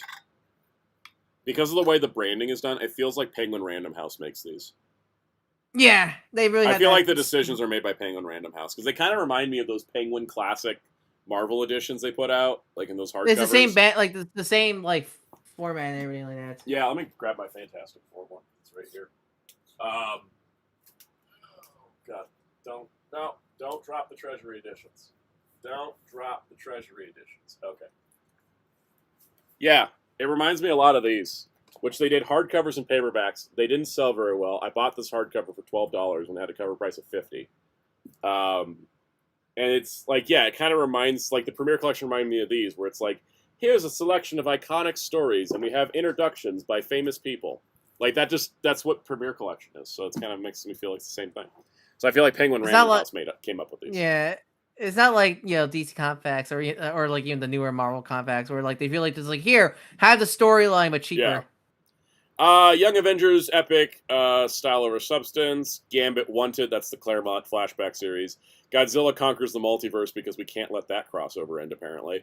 Iron Man by Michelini, Layton, and Romita Jr. Omnibus Volume 1. Marvel Comics Presents Omnibus Volume 1. Rant time. This is Marvel Comics Presents 1 to 25. And that's absolutely the wrong way to collect this because they're collecting Marvel Comics Presents in publication order. The problem is it's an anthology book, and some of these stories have like 8 to 10 part stories told in 4-page chunks. And so by publishing it in publication order, that means you're going to read 4 pages of several stories, and then you get to read 4 pages of them. It's not like, instead of combining it and being like, all right, here's this entire story, here's this entire story, here's this entire story, like down the line, they're like, here's the individual issues. And I'm like, that's not a fun reading experience in my eyes. And also, they're only doing 25 issues in the first volume, meaning it's only 920 pages. This series ran for 200 issues. Are they really going to make 8 of these omnibuses? Ridiculous. Anyways, Punished vs. Spider-Man Synergy book. Ultimate X-Men Epic, Return of the King. Miles Morales Spider-Man Epic, Sinister Six Reborn. Predator vs. the Planet of the Apes, which hasn't started yet? No, it did start. Oh, that's right. I read the first issue. It was really good. Greg Pak doesn't miss. Mr. Tanuki, Godzilla the Multiverse might as well just be ongoing at this point. This is functionally issue 11, 15 of the story that hasn't been broken for more than 2 months. Exactly. It's just an ongoing book at this point. Queen in Black, Star Wars Legends Legacy Omnibus Volume 2, X-Men Magneto Testaments getting a reprint, Avengers by Jed MacKay Omnibus. I forgot that got announced. Is that the entire thing in one go? Wait, Jed MacKay. Wait, Jed MacKay X. Jed MacKay Avengers. Oh, I thought you said X-Men. Yeah, it's okay. It's only got the A story from issue 6, but it's got everything 1 to 36, Timeless #1, Avengers Annual #1, and Mech Strike. They put Avengers Mech Strike in there because Jed MacKay wrote it. Why did I say Mech Strike? Jed MacKay wrote that, so I guess they were just like, screw it, throw it in. It's weird. They should have included the Blood Hunt miniseries. Yeah, why is that not on there? That's part of Marvel hates putting events into their books, except they do it sometimes, like with Daredevil. Let's see. Fantastic Four Epic Into the Negative Zone. Ghost Rider Danny Ketch Epic Rise of the Midnight Suns. Iron Man Volume 2. Miles Volume 1. Queen in Black tie-ins. Defenders Time Beyond Time is one of those $25 whatever the Daredevil style ones are. Alright, moving on. New Avengers, Modern Era Epic, Dark Reign, Star Wars Fall of Kylo Ren. I kind of want a Kylo Ren omnibus now because Charles Soule read a lot of really good Kylo Ren. They could make her like a standalone book. Star Wars Original Marvel Years Omnibus 2 reprint. Spider-Man Hulk Fire and Brimstone. That is another Synergy book for Brand New Day. Spider-Man Big Time Omnibus Volume 1. Darth Vader Modern Era Epic Fortress Vader. Aliens Epic Original Years Volume 5. Gambit Gone. That's the 2 Gambits comic. Tomb of Apocalypse. What the hell is that? That's a 5-issue miniseries, and it's the first I've heard of it. X-Men Inferno Omnibus reprint. X-Men Mutant Genesis is a trade paperback. Yeah, that makes sense. That's the Jim Lee, Chris Claremont stuff that everybody references. So, Amazing Spider-Man Volume 6 for the current run. Black Panther Namor Doomed, another Doom miniseries. Challenges of Doom. Daredevil Volume 2, DNX, Marvel Zombies Warzone, Wait, is that the Secret Wars tie-in? Why is that getting a standalone reprint? Oh, no, that's a 2026 comic. Why are they... I hate this company. Amazing Spider-Man Omnibus Volume 8. Wade Wilson, Deadpool, Punisher, Big Guns. Wolverine Epic Collection, Escape from Weapon X. That's going to go down as one of the best epics ever. Because it's got the Weapon X story and all the follow-ups in one volume. It's perfect. They do... See, the thing is, when they hit, it's like a fluke at this point. Avengers Under Siege reprint, Marvel 2-in-1 Epic Monster Man, Star Wars Book of Boba Fett adaptation, Star Wars Original Marvel Years Omnibus 3, Ultimate X-Men Compact, Captain America by Wade Garney and Kubert Omnibus reprint, Captain America Epic Twisted Tomorrows, Star Wars Boba Fett Black, White, and Red paperback edition, Annihilation Epic Conquest, Avengers by Jonathan Hickman Omnibus 1 reprint, Scarlet Witch Witch's Road, which looks like a complete collection of the James Robinson run. Yep, that's what that is. They already had one of those, but they're just doing a different version.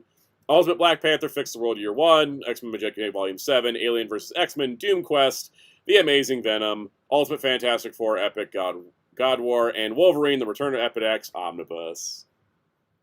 It's going to be kind of like light for me for Marvel, which is good, because DC is going to destroy my wallet.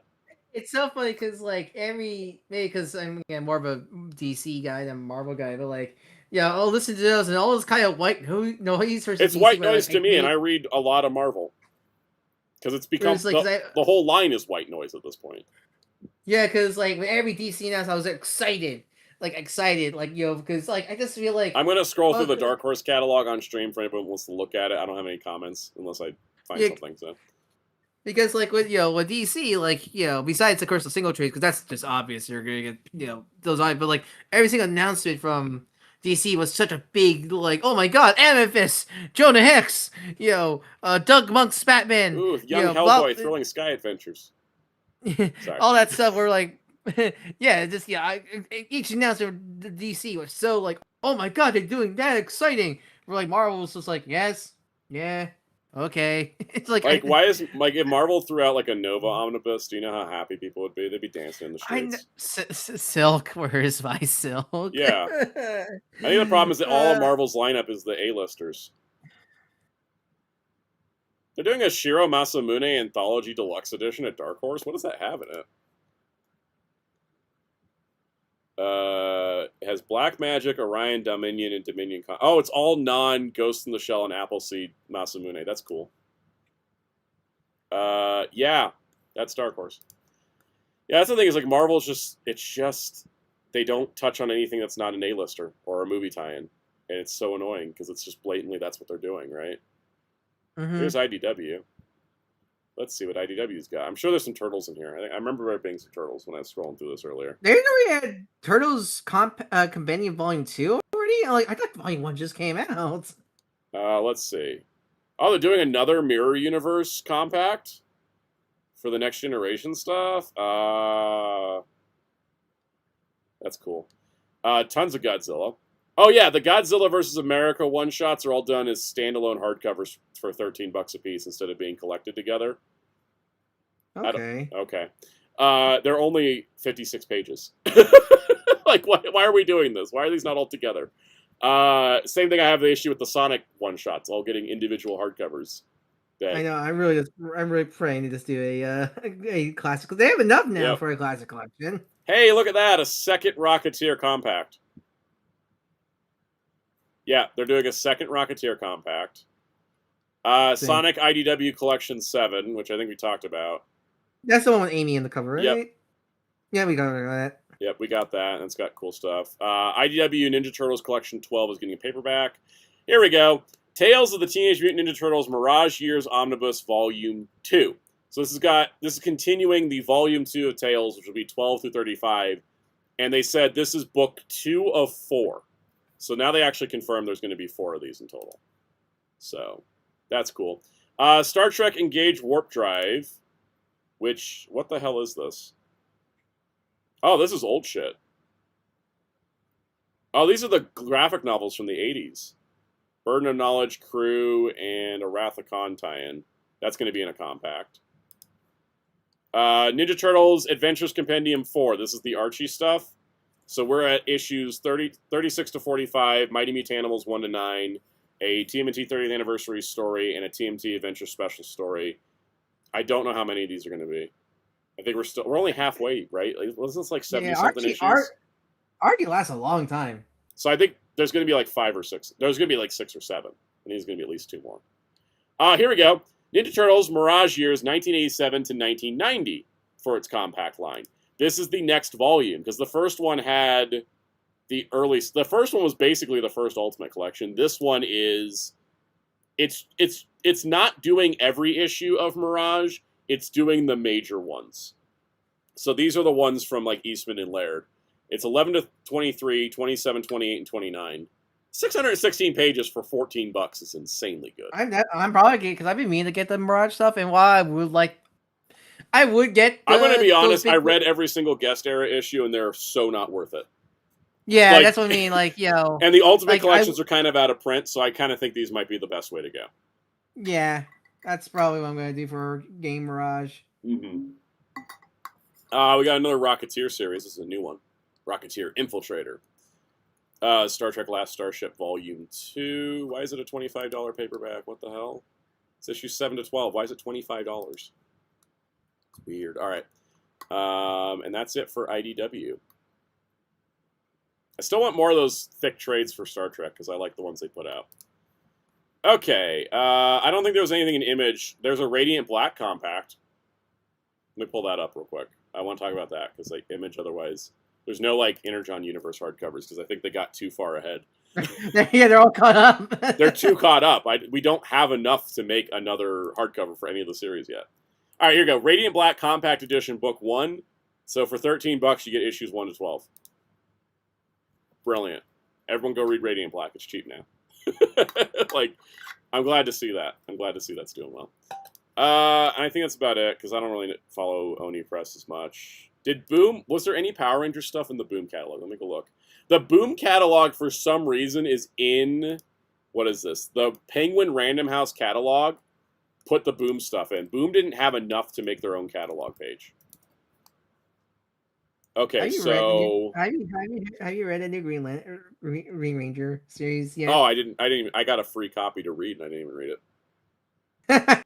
I read Mighty Morphin Power Rangers issue 1 was so god-awful that I was like, I'm not reading anything else in this universe. Oh, is that bad? That being said, Power Rangers Unlimited is delightful. I don't understand how that book happened. Okay, so yeah, we got Mighty Morphin Power Rangers Volume 1, for those that care. I could not tell you how awful that first issue was, and I could not read anymore. I haven't read it, but like all I just saw, all thing I seen is how bad the artwork is. Like, I would excuse bad artwork if the writing wasn't abysmal. Well, that one I was like, I'm not a fan of Margaret Bennett's writing. So I don't understand how Marguerite Bennett got all that flack for Beyond the Grid for clearly never watching the TV show, and then she decided to come back to Power Rangers, still clearly never having watched the TV show. And like, who at editorial keeps letting this happen?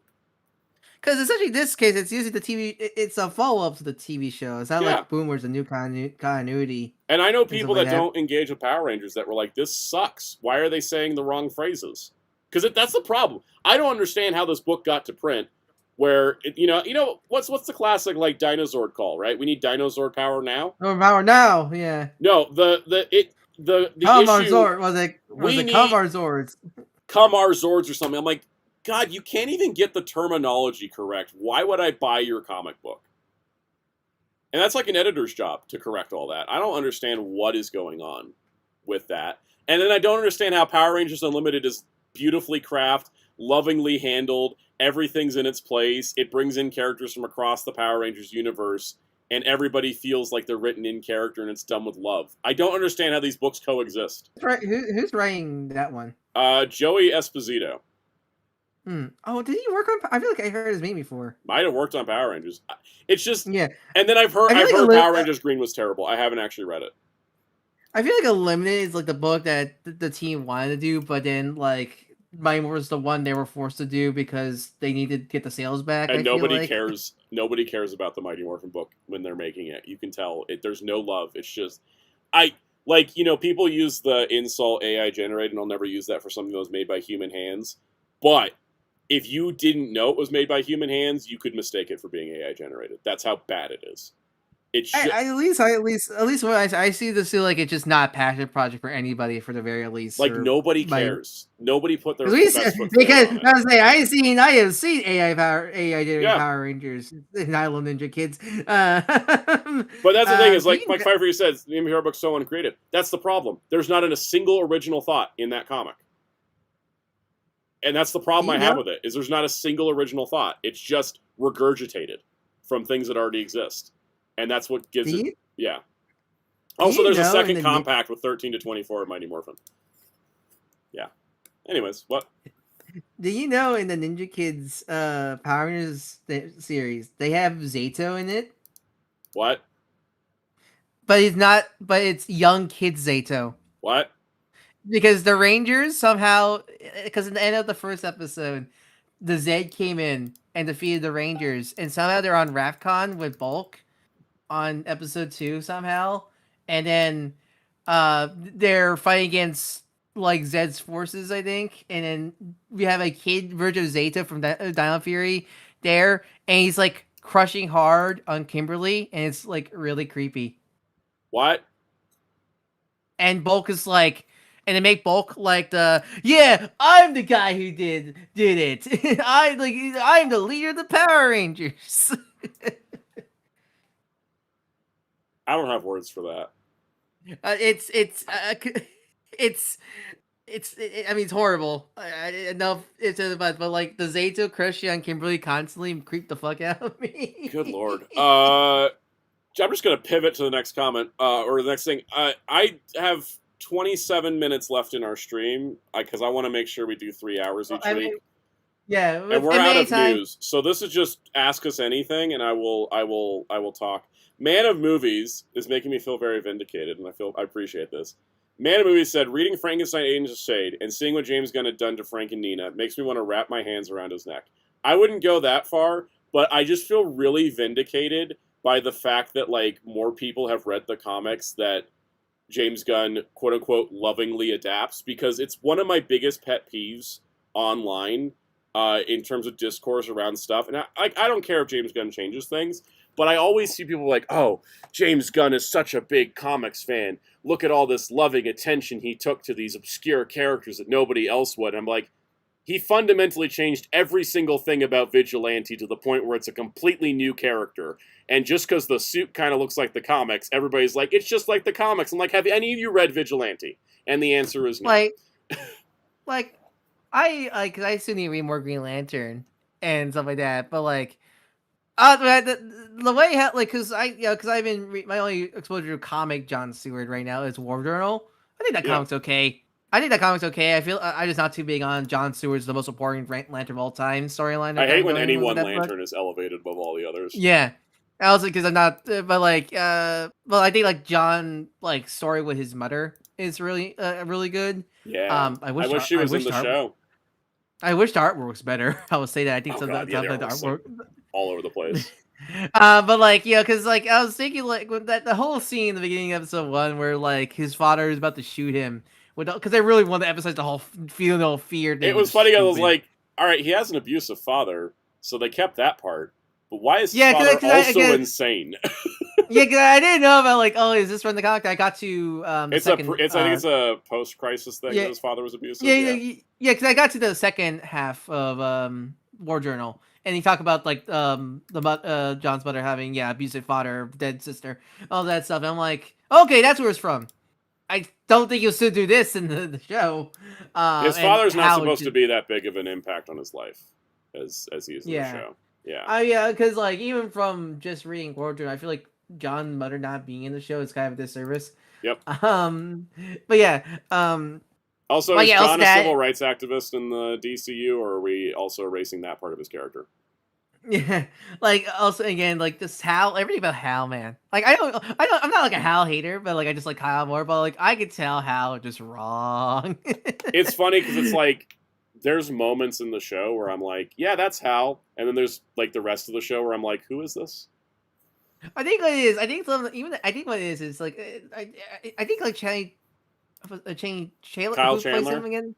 I think honestly, he could be a good older Hal if they lose the weird southern redneck I don't get the This a Southern thing. accent thing. That's throwing me off. He's canonically still from Coast City in the show, and so I'm like, why is the California boy sound like he's from the middle of Texas? Yeah. Yeah. But like going Fire over like Fury, we talked about the Dragon Sword last Wednesday.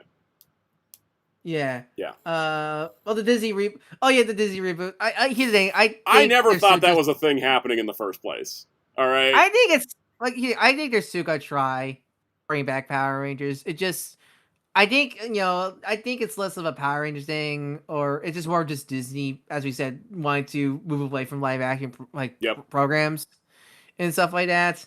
I think that's the case. I don't think it's the case of Disney or the Power Rangers is doomed because it's just annoying when people. Blade said, "What's an example of Hal in character in show?" This was in episode 2, but it's minor spoilers. He walks into this town hall meeting, and he's like, "I need answers now. I'm in charge of the situation. I'm the Green Lantern on deck. Why am I getting shut out?" That's Hal Jordan. He's going to be like abrasive and not the nicest guy, and he's going to kind of like walk into a situation a little hot-headed, a little cocky, and then go, "Okay, yeah, I kind of screwed up, but I won't tell you directly." That's Hal Jordan. All right, like it's the shit hot fighter pilot in him. Also, like the show take place in Smallville. Like I don't know. I don't like why is the Smallville it's not so Smallville, red? but No, I know it was because I swear there's a Ruthville. spot. Oh, okay. I saw the Ville and my DC brain goes Smallville. It's like Ruthville or something. It's like some other small town. So it screams racist town to me. There's there's something going on in there, and that's the thing. The thing is, like, much like early Titans, like I can watch Lanterns and be like, okay, TV show, and then just go like, not comic adaptation. Like that's kind of where my brain is most of the time, and at least with Lanterns, like it's got interesting hooks, but it does take so damn long for anything to happen that it's like that's my biggest problem with the show. Going back to chat, James Gunn. I guess going back to like the James Gunn thing, like I guess there's something about his DC universe so far. It's so like 50-50. I think that's the right problem with it. It's so like you get like Clark, like you get the Justice Gang and Clark. And I think they're great. I think they're pretty great adaptations. Where then you get the other half where just they have that kind of gunness to them. I guess is the best way to describe it. Even Guy Gardner got gunness and Peacemaker. Even then, like I mean, like it's a character that like you can kind of get away with that as Guy because essentially it depends how he's written a lot of times. Because guys like assholeness is like flexible of like what level of assholeness you want to write Guy. Because sometimes he's gonna be like a nice guy, and sometimes he's gonna be a really, really, really annoying asshole. Real quick, there was Jorge's card stuff for all the announcements in the November solicits. What are you excited for? I'm excited that Batgirl's at issue 25. That hasn't happened in a hot minute, so. But still, I have not read any of the Creature Commandos characters and stories, but like even I who not read any of them see to see like the characters in other DC media, like in DC New Issue DC Universe or other characters in other books, I go like, these versions of them in the show, this does not feel like even an attempt to adapt the characters at all. Yeah, and so like Man of Movies points out, like, he took Nina from a scientist woman who could fight and had her make a version of the Commandos that had an experiment on herself. Like he basically just turned her into the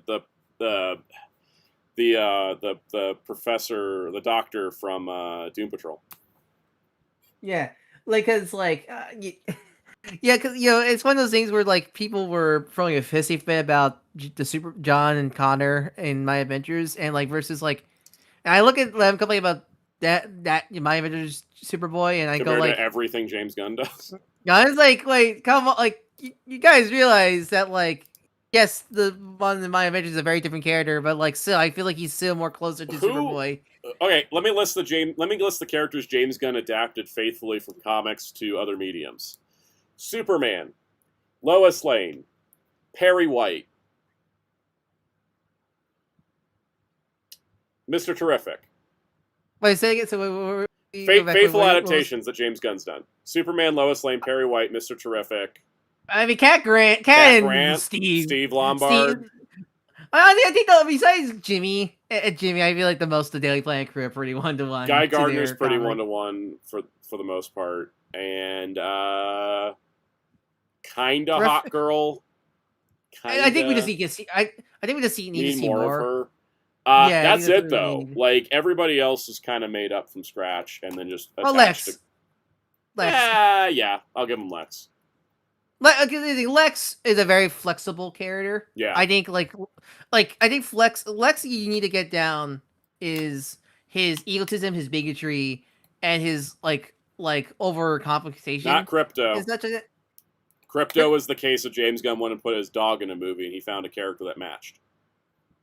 Well, because Crypto's comic depends on Crypto which is era. not like movie Crypto. Well, it depends on which Crypto, because like Silver Age Crypto is very much like that, and sometimes not really. Silver Age Crypto has like more agency. The problem with the thing is that the kind of like he's a bad dog, but we're going to take care of him anyways thing is just like non-existent before James Gunn's movie with Crypto. It's weird. Crypto, at least, one of all the stories I read Crypto, there's always Crypto's always weird, like written either as like a very good dog or just as like a guard dog. Like Jeff Loeb wrote him to be a guard dog, and a lot of people don't want to use him, so they make him the guard dog for the fortress, and I always get annoyed. I'm like, come on, you just don't use Crypto at that point.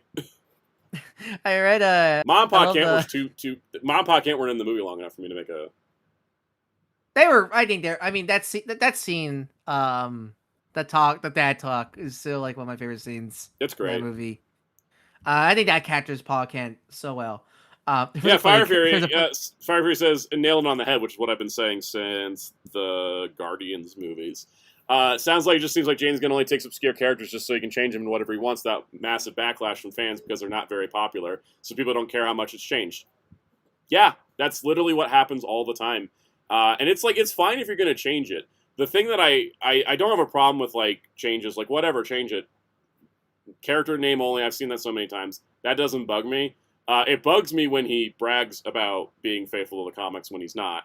And it bugs me when his fandom is coming after me when I say stuff like, well, that wasn't adapted faithfully. And they're like, no, yes, it was. And I'm like, you haven't read the comics I have. Like, it's always the case where like when you're like changing a lot of the character, I feel like I want to see what you do with that character. Like what you bring, because like I can see someone arguing that like the Legion cartoons version of Timberwolf is not the Timberwolf from the comics, and I'm like, cooler. Yeah, but he's cooler. Honestly, I mean, I love Timberwolf as a kid so much, and he was so cool in the cartoon. Then when I saw his comic design, I was like, wait, you look so lame. What happened? I don't mind changes and adaptations because sometimes it can get a net positive result. But what I don't like is like don't brag it's comics accurate unless it's comics accurate. And when I see the fandom, the thing is, I think the fandom idolizes people too much. The DC fandom comes into this like idolization process, and it's like people idolize James Gunn, Bruce Timm as well.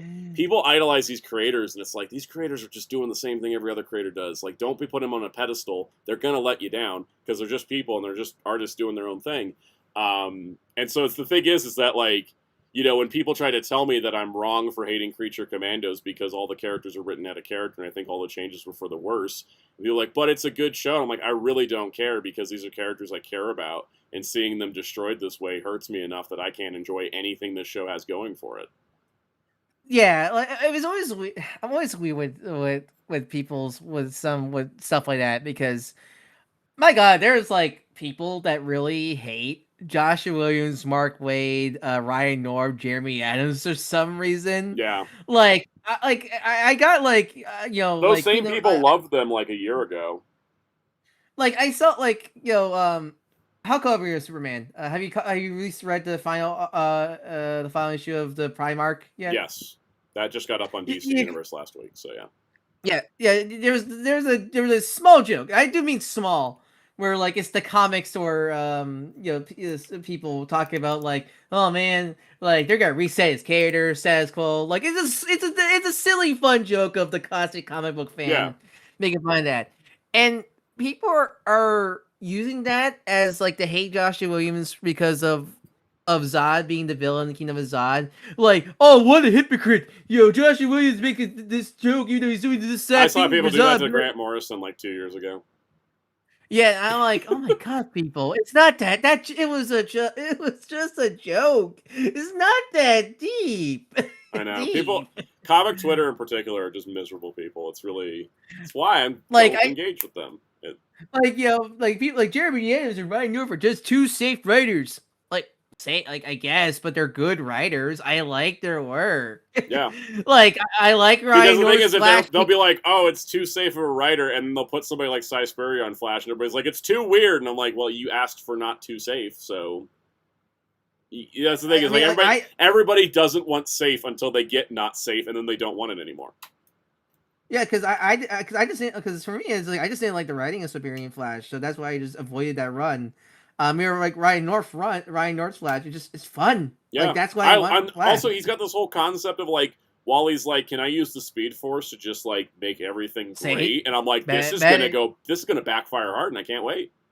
Yeah, because it's interesting. It feels in character. That's what I like about it. And it's also like science based because Ryan North is a scientist. That's what I like about his Fantastic Four run. Like, okay, he doesn't do character drama as dramatically as other writers, but he's doing interesting stuff. Like, he doesn't have to be the same exact thing that makes every run interesting. But people get really stuck in their heads about what stuff should and shouldn't be. Oh yeah, definitely. That's the thing about, like, I think what comes to comics is, like, I feel like it's like when it comes to comics, I feel like people need to realize what is actually a badly written story. Right. I feel like some people are like, this isn't the thing I like, so it's bad, or something like that. All right, more questions from the chat. Connor64 says, would you rather watch Ryan Reynolds' Green Lantern or Jared Leto Morbius? Ryan Reynolds' Green Lantern has a really good Sinestro and a very funny appearance by Amanda Waller. So, you know what? I can watch that. So, I forgot Waller's in that movie. But, like, I guess with that case, like... Waller's a random scientist in that movie. I don't know why. Okay. Angela Bassett plays her. It's so weird. For all the memes people make about Morbius, it's boring, man. I watched that movie. I got no, like, I laugh at some bits, but it was just boring. It's not like, I gotta say, I would rather watch Madam Web over Morbius because Madam Web is the movie is so stupid. It's so bad, it's entertaining. It's so stupid. But, like, Ryan Reynolds' Green Lantern, I don't think it's a good movie. But I do think it's an interesting movie, and like I don't get offended watching it. I think it looks bad, and there's a lot of bad writing decisions. But like, because I guess relate. Me and my partner, because I saw you had it on your movie account. We watched Howard. My partner watched Howard the Duck for the first time. Oh God! And we came out watching that movie, going, "It's a bad movie," but we didn't hate it. Well, there's a lot of love in the production of that movie. Yeah, I know that like, it's not good, but you can feel the passion. That movie has some good ass like effects and like the stop motion alien, but also it was like fun bad because essentially how like once the Dark Overlord took over the scientists, he's acting like this. It's so funny. Also, like I actually really like the voice of Howard in that movie. Honestly, I kind of like it more than. Actually, I like it more to Sam because I feel like Sam Green's going too much like, oh yeah, I'm a gangster, oi. Yeah. Or like, I like how he sounds like a dude. Like he just sounds like a dude in that movie. Kind of like what I imagine Howard the Duck sounds like. Yeah, it just that movie. I just question that movie. Who's this for? There's so much like lewd. There's so much lewd in that movie. He's like, who is this for? Blader says, meanwhile, I'm coming from Creature Commandos not being good, and that's a problem. I enjoyed very little of this universe. I'm in the same boat. I liked Superman. I watched Peacemaker Season 2, but felt unfulfilled and unsatisfied by the end. I never finished Creature Commandos. I think I couldn't even finish one episode. That was how much of a train wreck it was for me. And I'm kind of like, I'm watching Lanterns. Can I say I'm enjoying it? No. But I'm watching it. I hated Supergirl.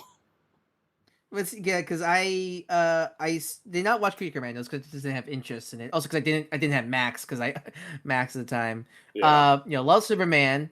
Didn't watch Peacemaker because as well as I meant to, but I just didn't get the time. The thing is, at one point I would have been like, "Yeah, you got to watch Peacemaker. It's great." But the last 2 episodes were so terrible, it made the whole thing worthless. I'll probably watch it eventually. I hated Supergirl actually because I rewatched it recently with my friends, and I honestly hate that movie more. Oh yeah, Becky asked if we were going to buy it on Blu-ray. I already ordered the 4K Steelbook. But well, I'm not. I don't. You don't have all the DCEU movies on Steelbook. Yeah. You have excuses. Yeah. I don't. Yeah, yeah. But like we watched that movie. I hated that movie more honestly because that movie just. So now I think it's worse than now. I have read more Supergirl. Like, with the Sophie Campbell run, and really loved the character Kara, and so that we're like going into that movie's like also it's just ugly, man. That movie's ugly. And I'm watching Lanterns because I didn't like Lantern. I'm gonna watch it just to keep up with it. There's a discussion. I gotta like, tell you, discussion. they at least know how to do a last scene hook for me because I'm always like, am I gonna tune in next week? And they're like, look at this. Yeah, and I'm like, I wasn't hook. I was like, okay. For me, I was just a case of, I guess I'll see. my thing was, I was with like, Ultraman. well, how did that go about? You know, I wasn't like, oh my god, I can't wait. It was kind of like I'm kind of curious to see how that's hooked out. Yeah, The second episode hook was better, but you know, I'm still not like engaged. I'm glad people are enjoying it. I'm glad it's doing well in the ratings because my god, does DC need a business win? Yeah. If it's a hit, fine. I don't care if I like it or not. The company needs it. Let's see. Jorge's card says, quick question, is there a YouTuber you recommend to learn about figures like Transformers? I got 3 for you. Chris McFeely and his Transformers The Basics series will give you like lore and character backgrounds on a ton of characters. TJ Omega does like daily Transformers videos, and he covers like a wide range of topics. You can learn a lot through that. And Thew Adams is also really, really fun. And it's funny because he's like one of the most positive guys I've ever seen. And he put out a 40-minute video about how the Transformers, the movie reformatted soundtrack is awful. It's a great video because like fantastic he's actual video. magician. He's an actual magician, so he actually knows what he's talking about. Like like I listened to it and I'm like, that kind of sucked. And he goes, this is why it sucked. And I love that. Like he's giving examples and he's like going through the musical beats. And I was like, this is like one of my favorite videos I've seen this year. Really, yeah, really because good. it's actually good, like, you know, because I'm not a music guy, but listening to that, like I know more, like, okay, this makes sense, because it makes sense of why this is bad. God, Yeah. I didn't realize how bad this was. Escape was that like the bad, like really bad one. Like the only track that's good on that is Death of Optimus Prime because they got Vince DiCola in and let him cook. Mm-hmm. Let's see. Yeah, let's go say because he was allowed to make it different. Yeah, in the original. Let's see where we at. Kyler64 says, ready to play J-Star's Victory Versus or Jump Force. Well, J-Star's Victory Versus let you play as Suna from Reborn, so that's automatically the better option. Yep. And Bobobo. Bobobo's in that game, too. It's just a better roster. Yeah. That game was rough. Then again, Jump Force did have Yu-Gi-Oh! Characters, which was kind of bold. It was fun. Like, I got... No. As soon as playing a unfortunate amount of Jump Force, that game is horrendous. Yep. Man of Movies says, serious thought, said, consider you're a fan of Hellboy, I'd recommend Frankenstein Agents of Shade. I read Frankenstein Agents of Shade as it came out. That's why I was so pissed at Creature Commandos, because I read the Frankenstein, like the Grant Morrison miniseries from Seven Soldiers, and I loved it, and then I read Frankenstein Agents of Shade as it came out, and I read it again a couple years ago. I love it. It's great. And so I was like, oh my god, Frankenstein's going to be in a DC show. This is great. And then I watched it, and I'm like, what the hell is this? So yeah, that's why I was mad, because I read everything. Yeah. Let's see. The guy.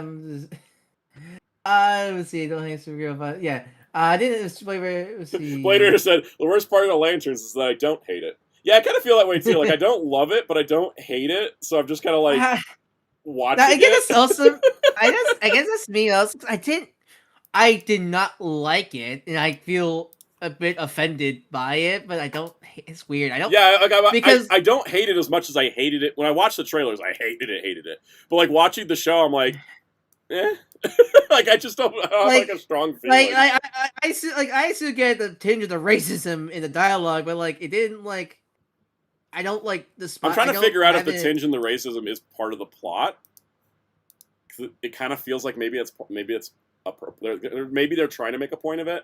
I mean, it is the Watchmen showrunners working on it, so like it wouldn't surprise me if that was. I hope, but like, man, there is some dialogue choices where I go like I squint at because like she was like. Yeah, that's what I'm trying to figure out.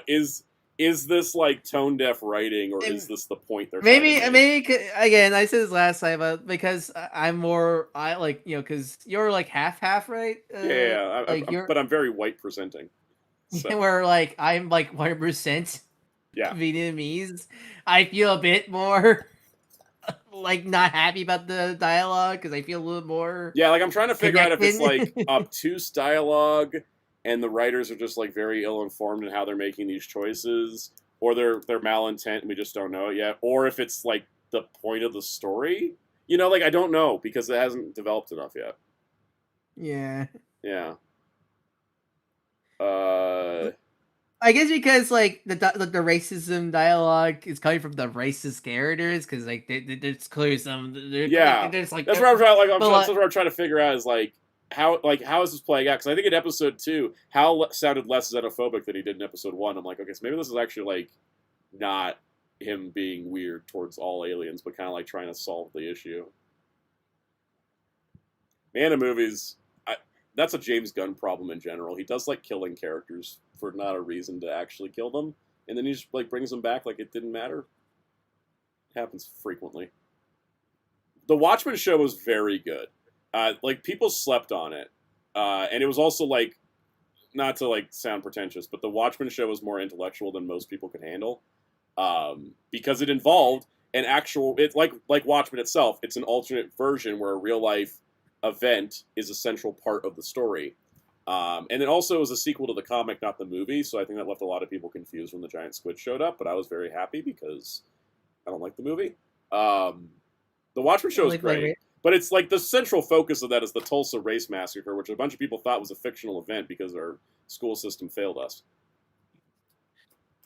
I did like Blair's comment. Tell the other best thing the DCU. I understand it's Blue Beetle, but that's pre-James Gunn. Yeah. James Gunn don't get credit for that.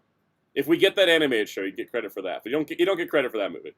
That movie just happened in its own little bundle. I'm stepping my foot of My Adventure Season 4. I know.